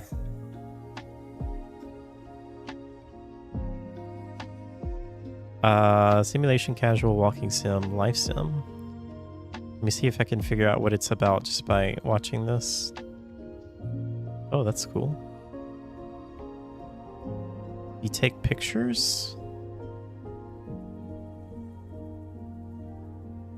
Something to do with taking pictures.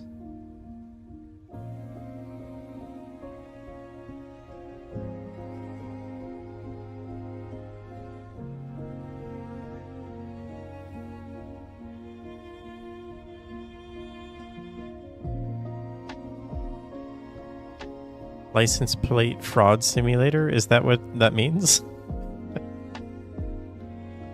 Traffic? I'm not even going to try to pronounce that.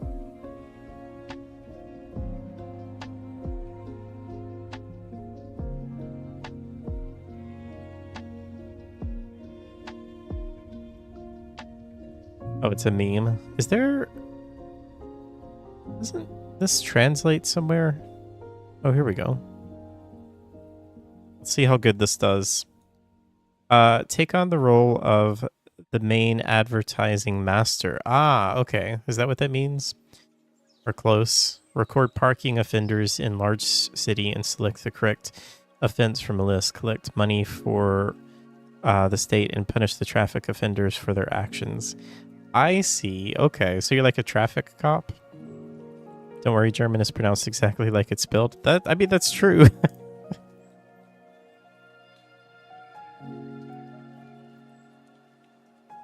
"12 violations to choose from. High score world ranking." Oh, that's cool. 50 hidden objects. Oh, that's neat. That's really cool, Scotty. So, how long did it take you to make this? And did you have like any inspirations that you... Oh, it's in early access, so you're still working on it. I see.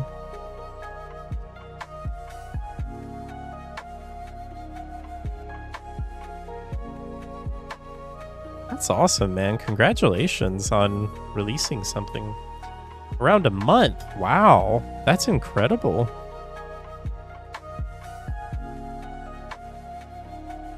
Boy, I gotta get to work on my game. Alright. We need to put some stuff on this on these desks. I guess I could do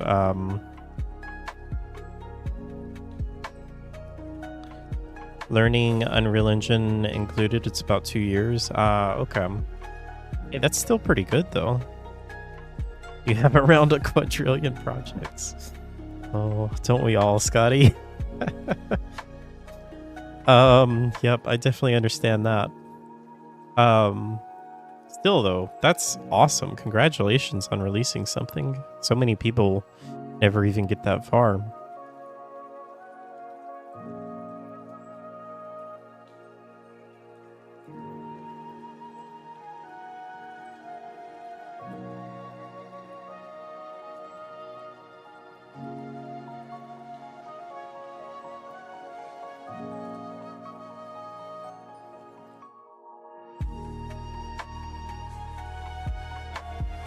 Oh, I need scale. What did I scale these things to? Oh, that's normal.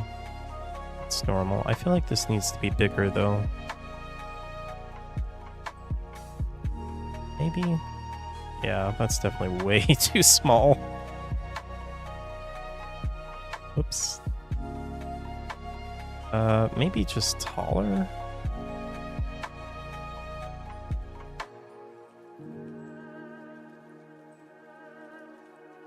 Can't go too much bigger.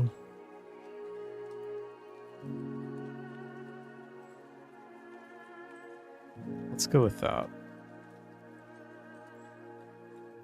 Can I change all of these at the same time? Oh, I can. Didn't really mean to change that.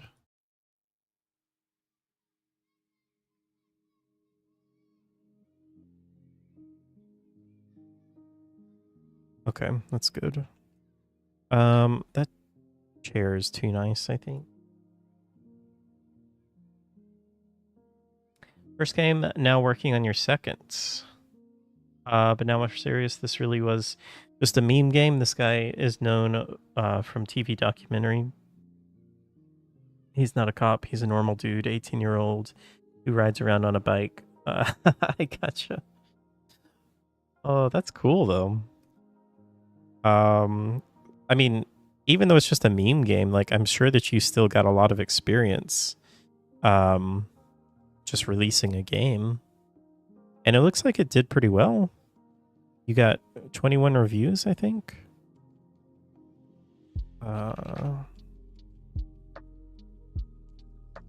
So what's your new game going to be about?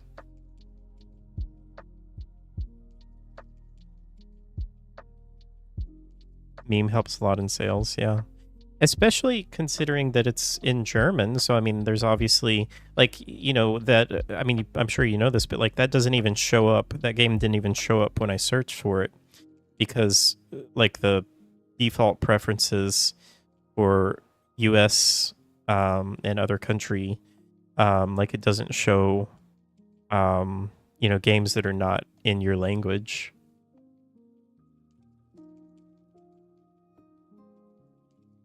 People knew the name. I gotcha.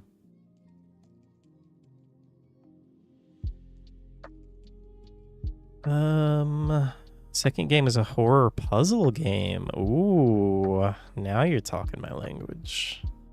Okay, tell me more if you want to. Maybe something like this.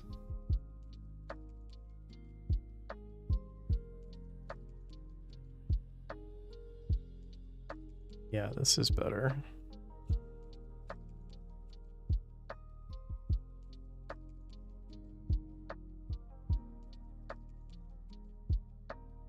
Okay, let's do 4 of those.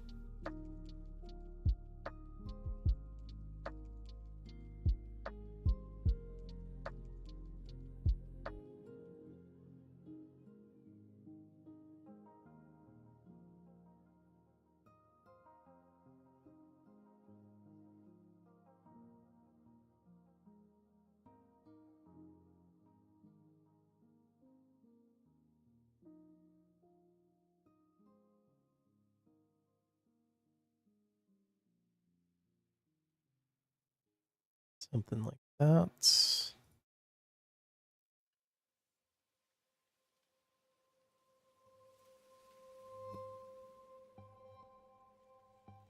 You have rooms which you rotate with the camera. Like there's no player, just the cam. You can click stuff in the room to escape and find out why you are there in a hospital. Each room has its own sub-level. Oh, interesting. So are you controlling like the CCTV cameras?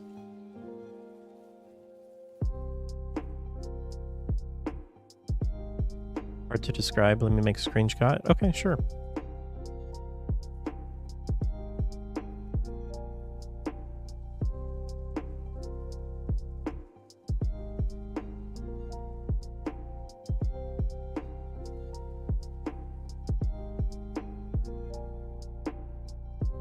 Plan is to make multiple chapters, games called Horror Rooms. Do you have a Steam page for it yet?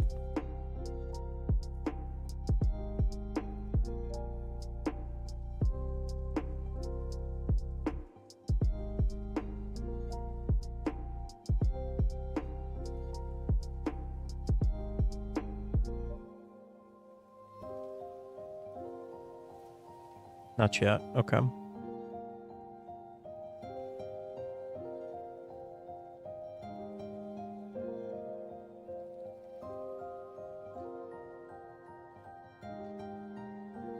Okay, we need some basic stuff on the desks. Computer. Let's do something.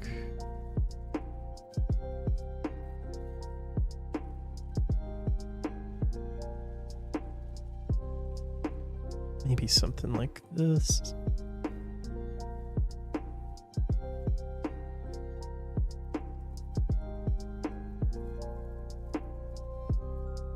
Oops.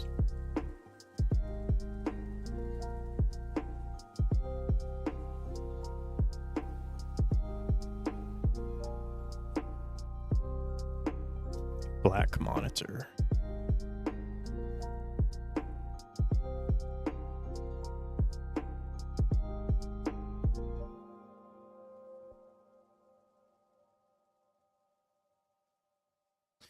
Oh, that's cool. I like the atmosphere. It looks really nice. So, do you see each room in kind of this view, or is it more like you're in the corner of one of the rooms that you see it?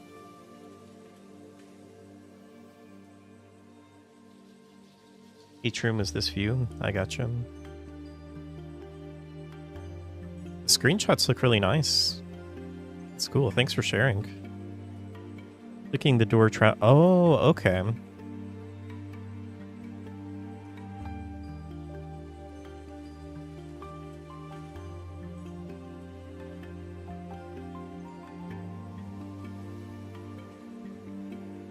So, what made you want to get into game development?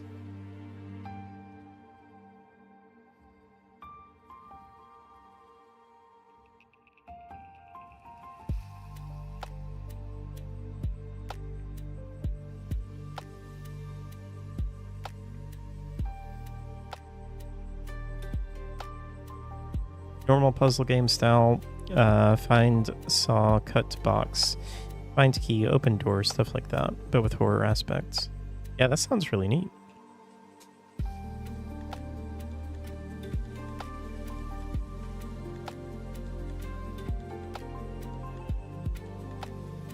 Okay.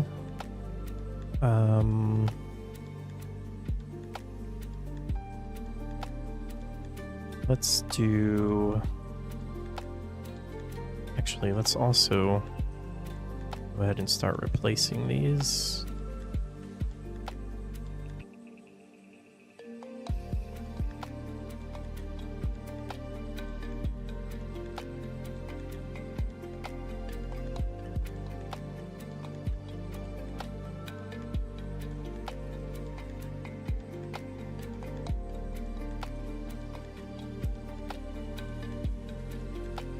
You started young with RPG Maker? Ah, okay.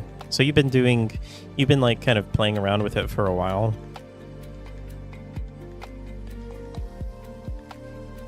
For me, I never thought I would want to be a game developer.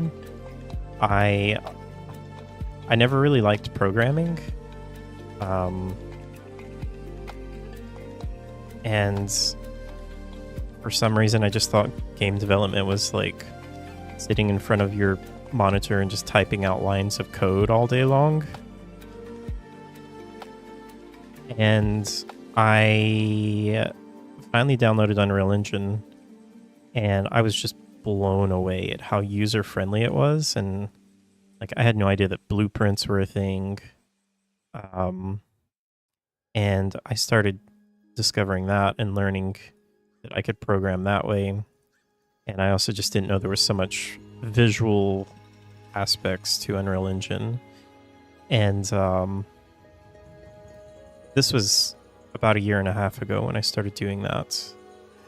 And I challenged myself in 1 month. I gave myself a month to try and make something. And so I made like this little escape room type game where you just wake up in a bedroom, kind of like a Victorian mansion bedroom, and you have to escape from there. And I just fell in love with it, and I just got more and more excited about it every single day. And then I decided to make that into a full game, which that's what House of Lies has turned into. And now I'm trying to make an actual game, which is very hard. And I've gotten myself way too deep into it.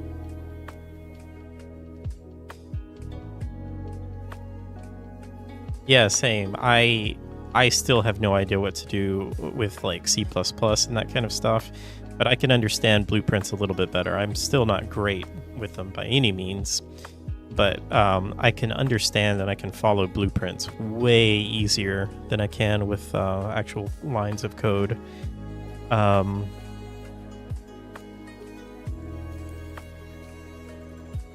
So I never touched game development before 2020. Wait, 2020. Last year, or no, 2022. The end of 2022 is when I downloaded Unreal Engine for the first time, and that's the first time I've ever done anything with game development. So not quite 2 years, like 18 months roughly.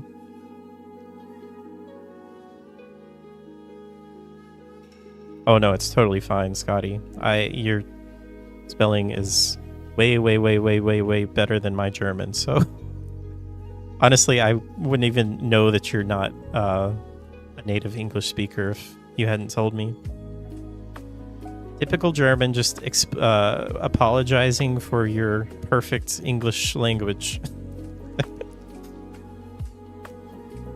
I have a lot of Germans that I have met through Twitch and have been a part of my community.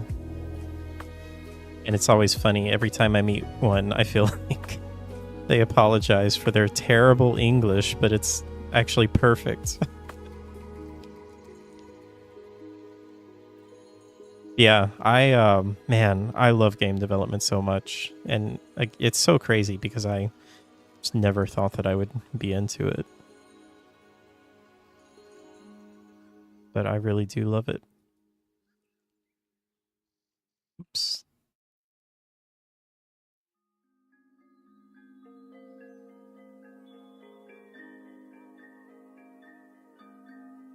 So, what is your day job, Scotty? What do you do for a living?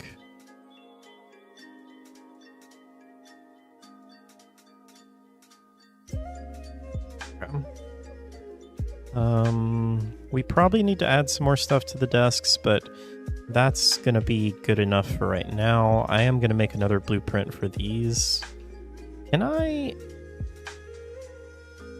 create a blueprint from selecting these? I think you can, can't you? You repair kitchen equipment for restaurants, self-employed. Oh, that's cool.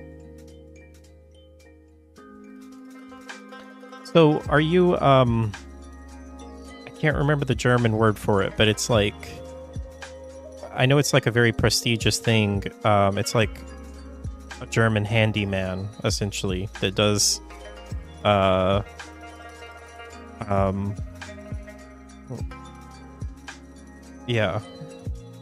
handwerker.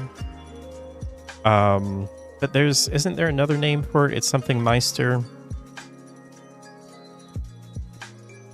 Someone in our community, their brother is, I can't remember what it's called, but he is self-employed and he does,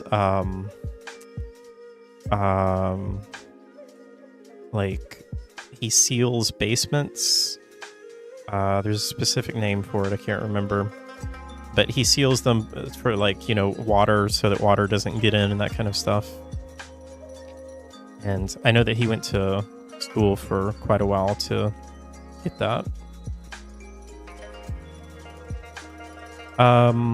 What was I doing? Where in Germany do you live? if you don't mind me asking? You don't have to tell me like specific. I'm just curious what you're close to. NRW. I don't know what that means.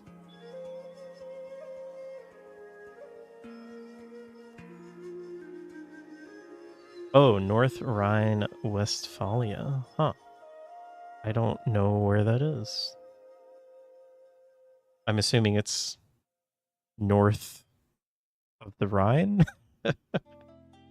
In as far west in Germany. I gotcha. I have been to Munich. I went to Munich a couple of years ago and absolutely loved it. It was just so beautiful. I really enjoyed my time there. Well, I guess I could also group these. It's next to South Dakota.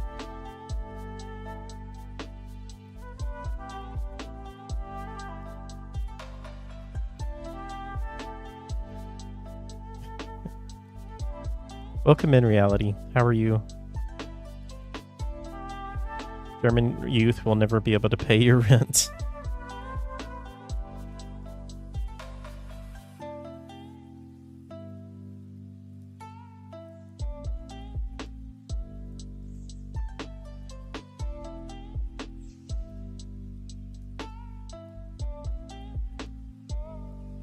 Maybe there's not a way to do that. I guess I could just group them. Let's just do that. Okay, so we need some chairs.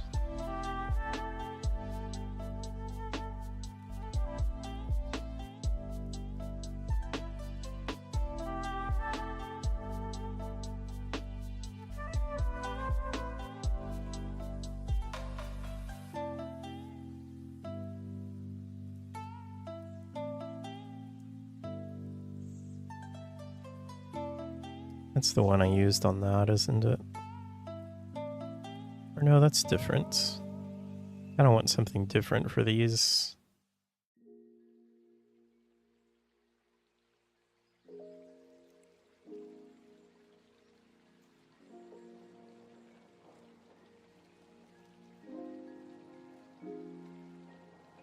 Maybe these.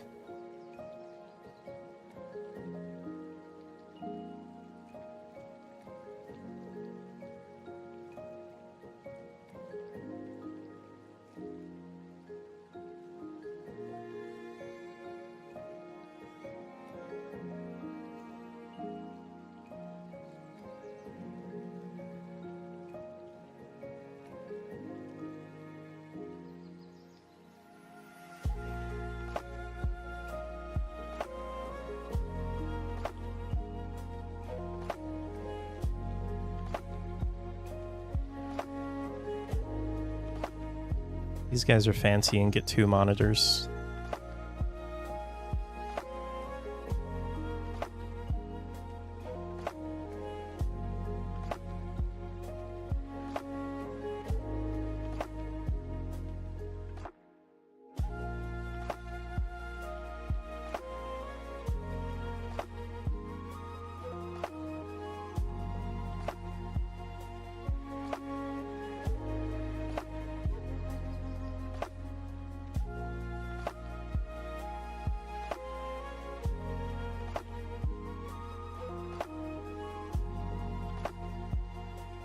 Reality, is there not a way to... I thought you could, like, grab multiple objects and, like, create a blueprint out of them.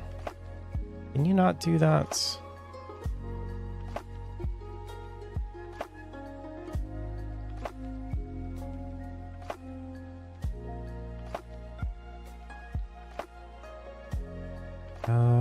Should be able to. That's what I was thinking. By right-clicking on them in the viewport.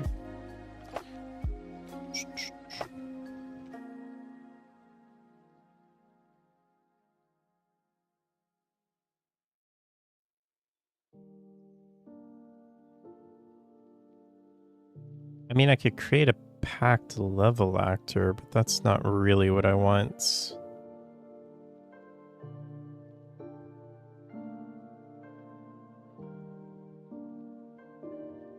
I could have sworn there was just a thing that said, like, create blueprint from objects or something.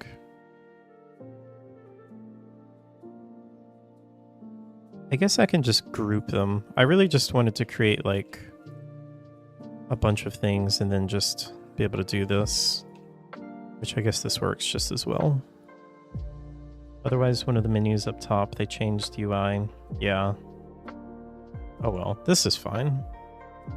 Although it won't be fine if I want to edit this later. Let me see if I can find it.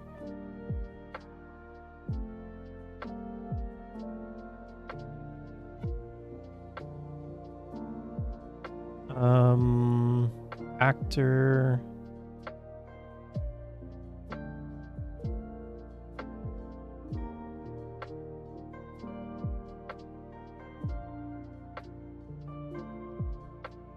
You're better grouping them? Yeah, well, I don't really care so much if they're all the same, but I know what you mean.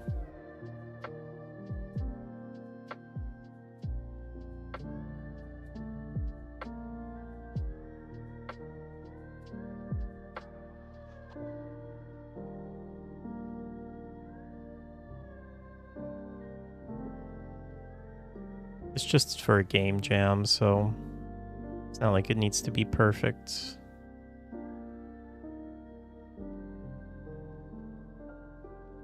Really am curious how you do that, though.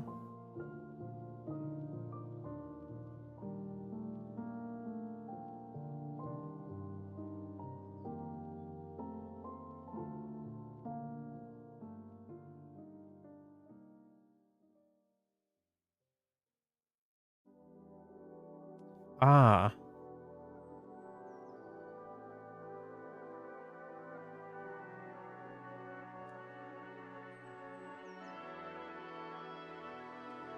There we go. Perfect. Thank you, reality. You see, that's why they pay you the big bucks. Okay. Actually, I'm going to undo that for now because I want to add some more stuff.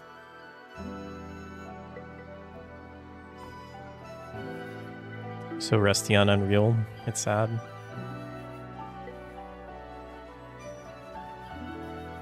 I can imagine. I definitely feel for you. I downloaded and played just a tiny bit with the Starfield modding tools, and that editor they have is not as nice as Unreal. Although there are some things that are nice. I mean, you can tell that, like, it's obviously custom and they've put a lot of work into it, but there's some things that are just not as intuitive, I guess. What else do we have?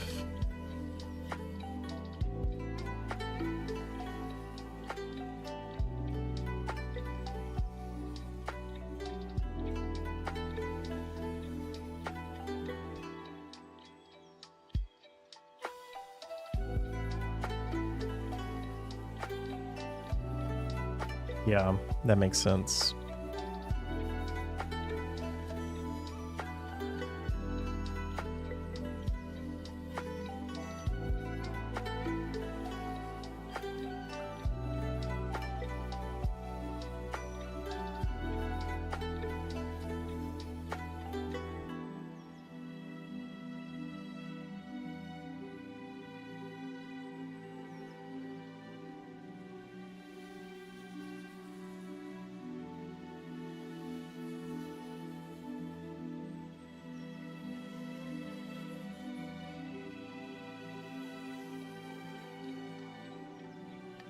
No, I feel like... Honestly, I think this is fine. Maybe a keyboard.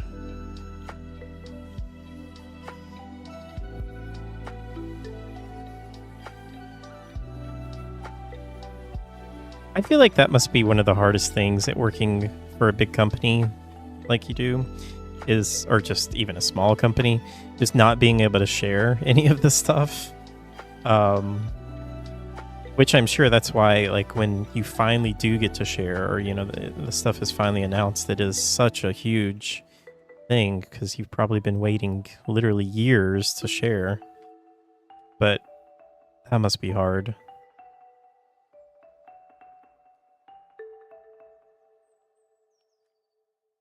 Let's use this one.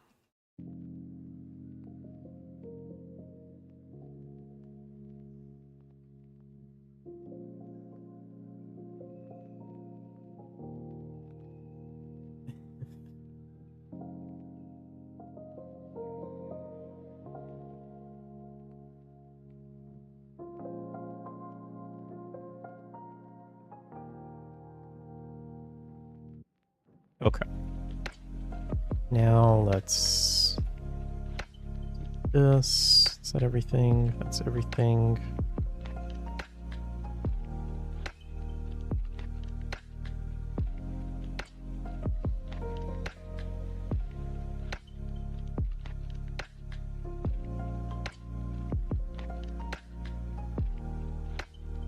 All this BP cubicle 02.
Quick reminder to everyone that Gamescom is starting next week, and opening night live will be Tuesday, and I will be watching that. I think it's going to be 1 p.m. Central Time, which is 8 p.m.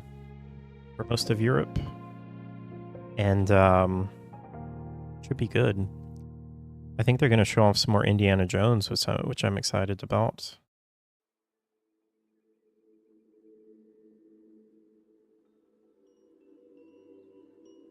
Okay, I think that's good. Oh yeah, I need to replace these. What do we have? 3 of these?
As for the not sharing, I'm not an oversharing person in general, so that makes it easy for you. Thank you, Steve. All right, that looks like a nice boring office.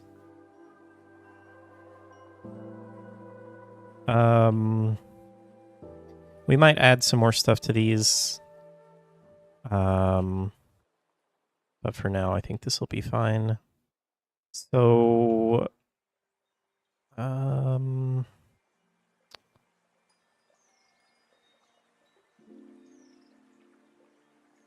think that'll be good. I think I will make hallway as well. A water cooler. Do we have a water cooler?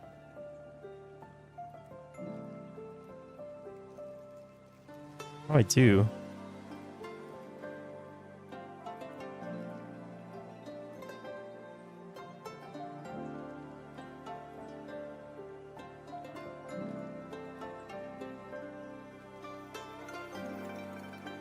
Put a couple of these in here.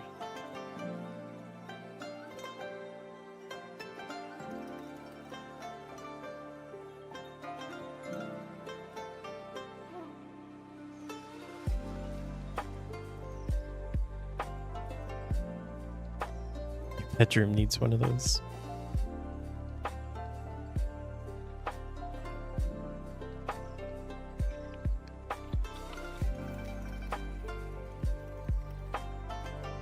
Put one over here too.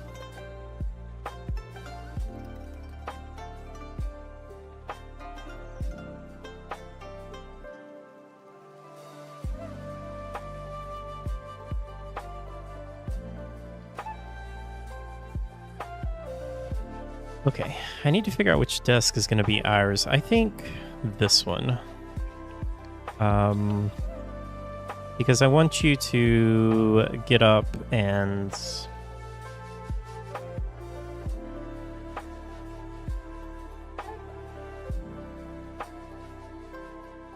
want you to have to get up and then kind of walk through the office a little bit to get to the exits.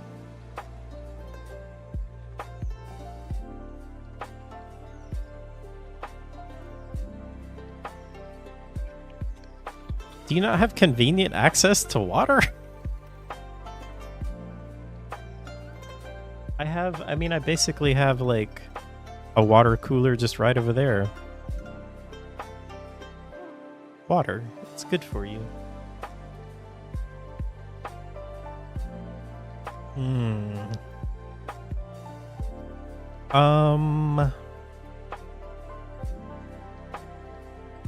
You know what would be cool? What does this texture look like?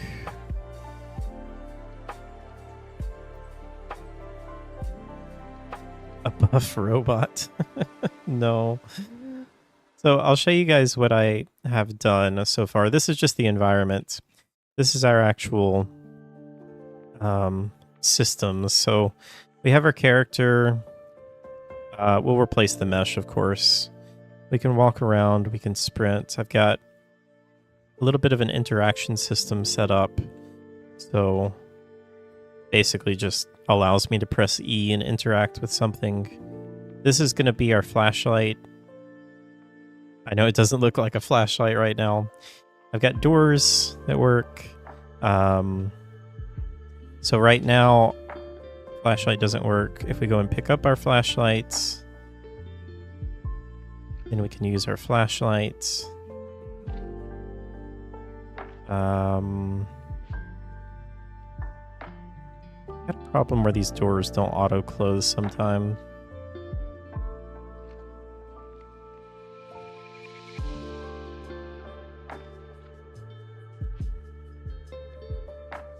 You hardly just drink water? I think I have like 2 glasses a week. Oh my goodness, Steve. I drink like 6 of these a day. Have you realized the indicators? I'm not sure what you mean. What do you mean? In my house, I need to go downstairs and filter some water, put it in the fridge. Oh, do you like cold water? You weirdo. I don't like cold water so much. The flashlight could use different lighting channels so the player hands... Oh, that's a good idea. That's really easy to fix, I think, isn't it? So I just need to change the lighting channel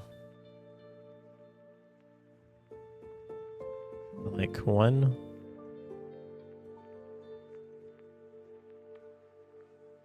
But then will it not cast shadows on other things?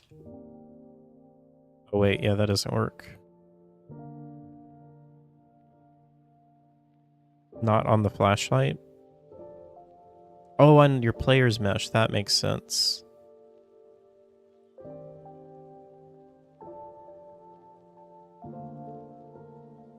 So set this to like 1.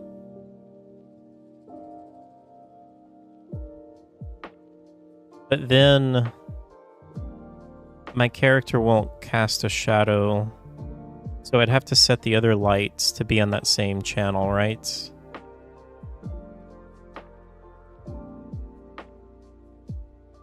Oh wait, that's still...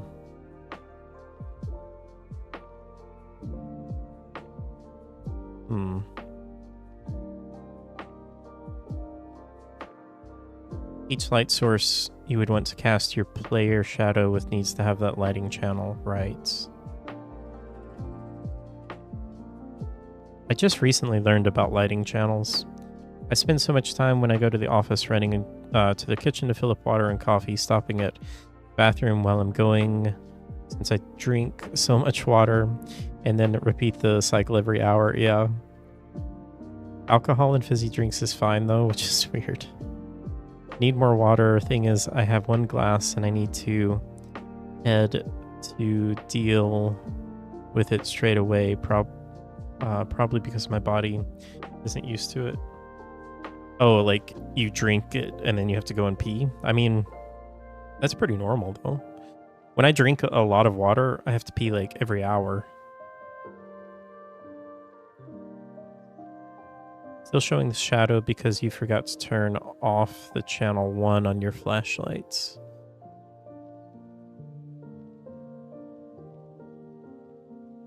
Oh, right.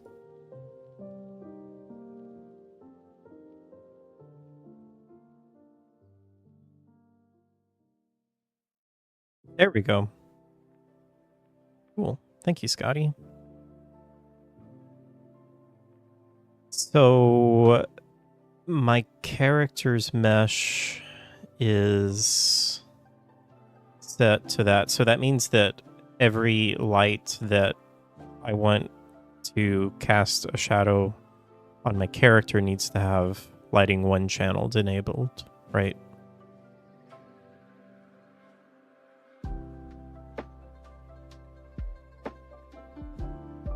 Okay.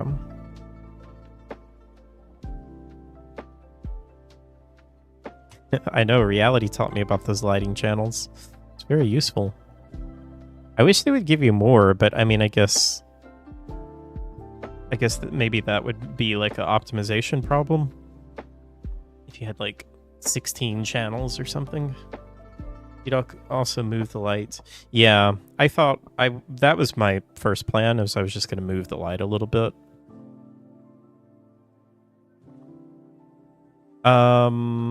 What was I doing? I needed to do something else.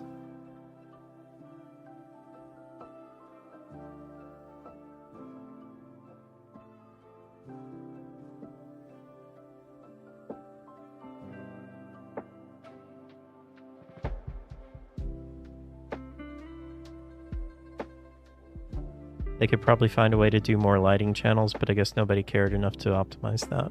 Oh. I mean, I'm sure you could probably do like some C++ magic to add more lighting channels if you really wanted to. You meant the indicators from your interactables? Like the first step indicator and the nearby indicator.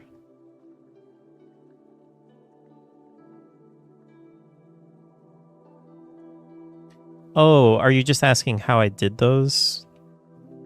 So, I can show you. So on my interactable object, I have two spheres, collision spheres. I have an inner and an outer one. And then attached to each of those, I have a billboard. And that billboard is just that texture. And then I'm just simply checking when I overlap. So this is for the inner one. Actually, I'll show you the outer one first. So we're just checking that the player is hitting that. And then we're just setting the visibility on and off. It's literally all I'm doing. This one's a little bit different for the inner one. You can see them through walls if you were right behind. I don't think you can, actually. You may be right, but I thought I tested it. I think the billboards... Yeah, the billboards... The way... I don't know how billboards work, but... or maybe it's the textures themselves. But they, I guess, need... I don't know how it works. But you can't see them. They are hidden by the wall billboard icons, yeah.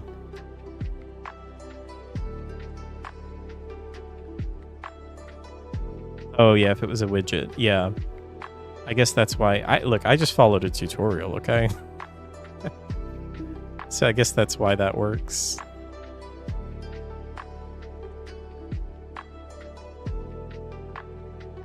Are they visible in the final build? I guess they can be. Oh, I don't know, reality. Would they be visible in the final build?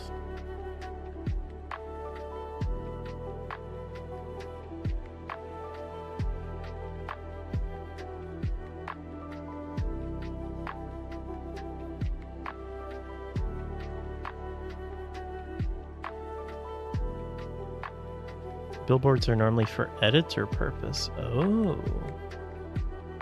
Interesting. Huh. Actually, I do know that it'll work in a final build because I have them in House of Lies and I have done a build and they work, so I guess they work. But that's interesting. I guess games used to be made with a lot of billboards, so I don't see why they couldn't. Huh.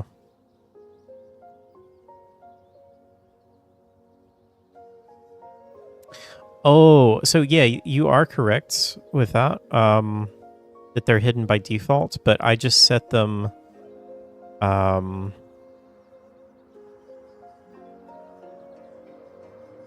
I just unchecked hidden in game. So I guess maybe that just fixes that problem.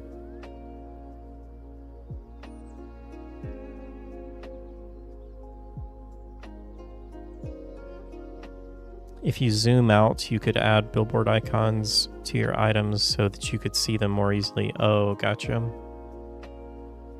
Yeah, I guess that's all we needed to do.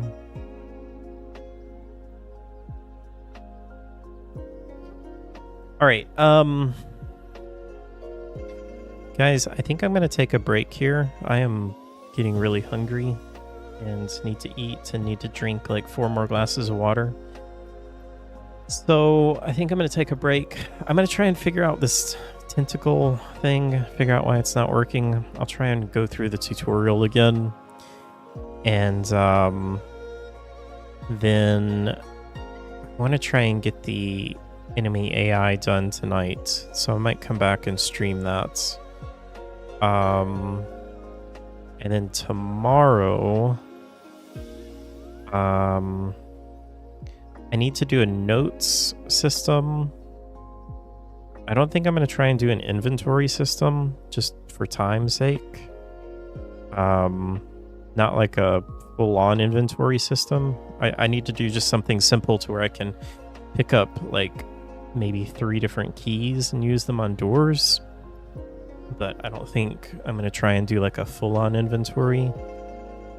And then on Friday we'll try and put everything together. But I'll probably be back tonight to stream some more of this. But yeah, thank you guys for hanging out. Scotty, it was nice to meet you. Thank you again for sharing your game. I would love to see your horror game. Feel free to, I don't know if you're on like Twitter or something like that, but I'd love to follow your progress.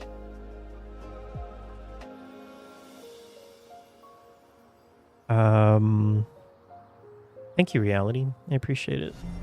Our community grows. Thank you for the follow, Scotty. It's nice to meet you. All right, take care, everyone. I'm going to take a break, and I'll probably be back later tonight. All right, see you guys.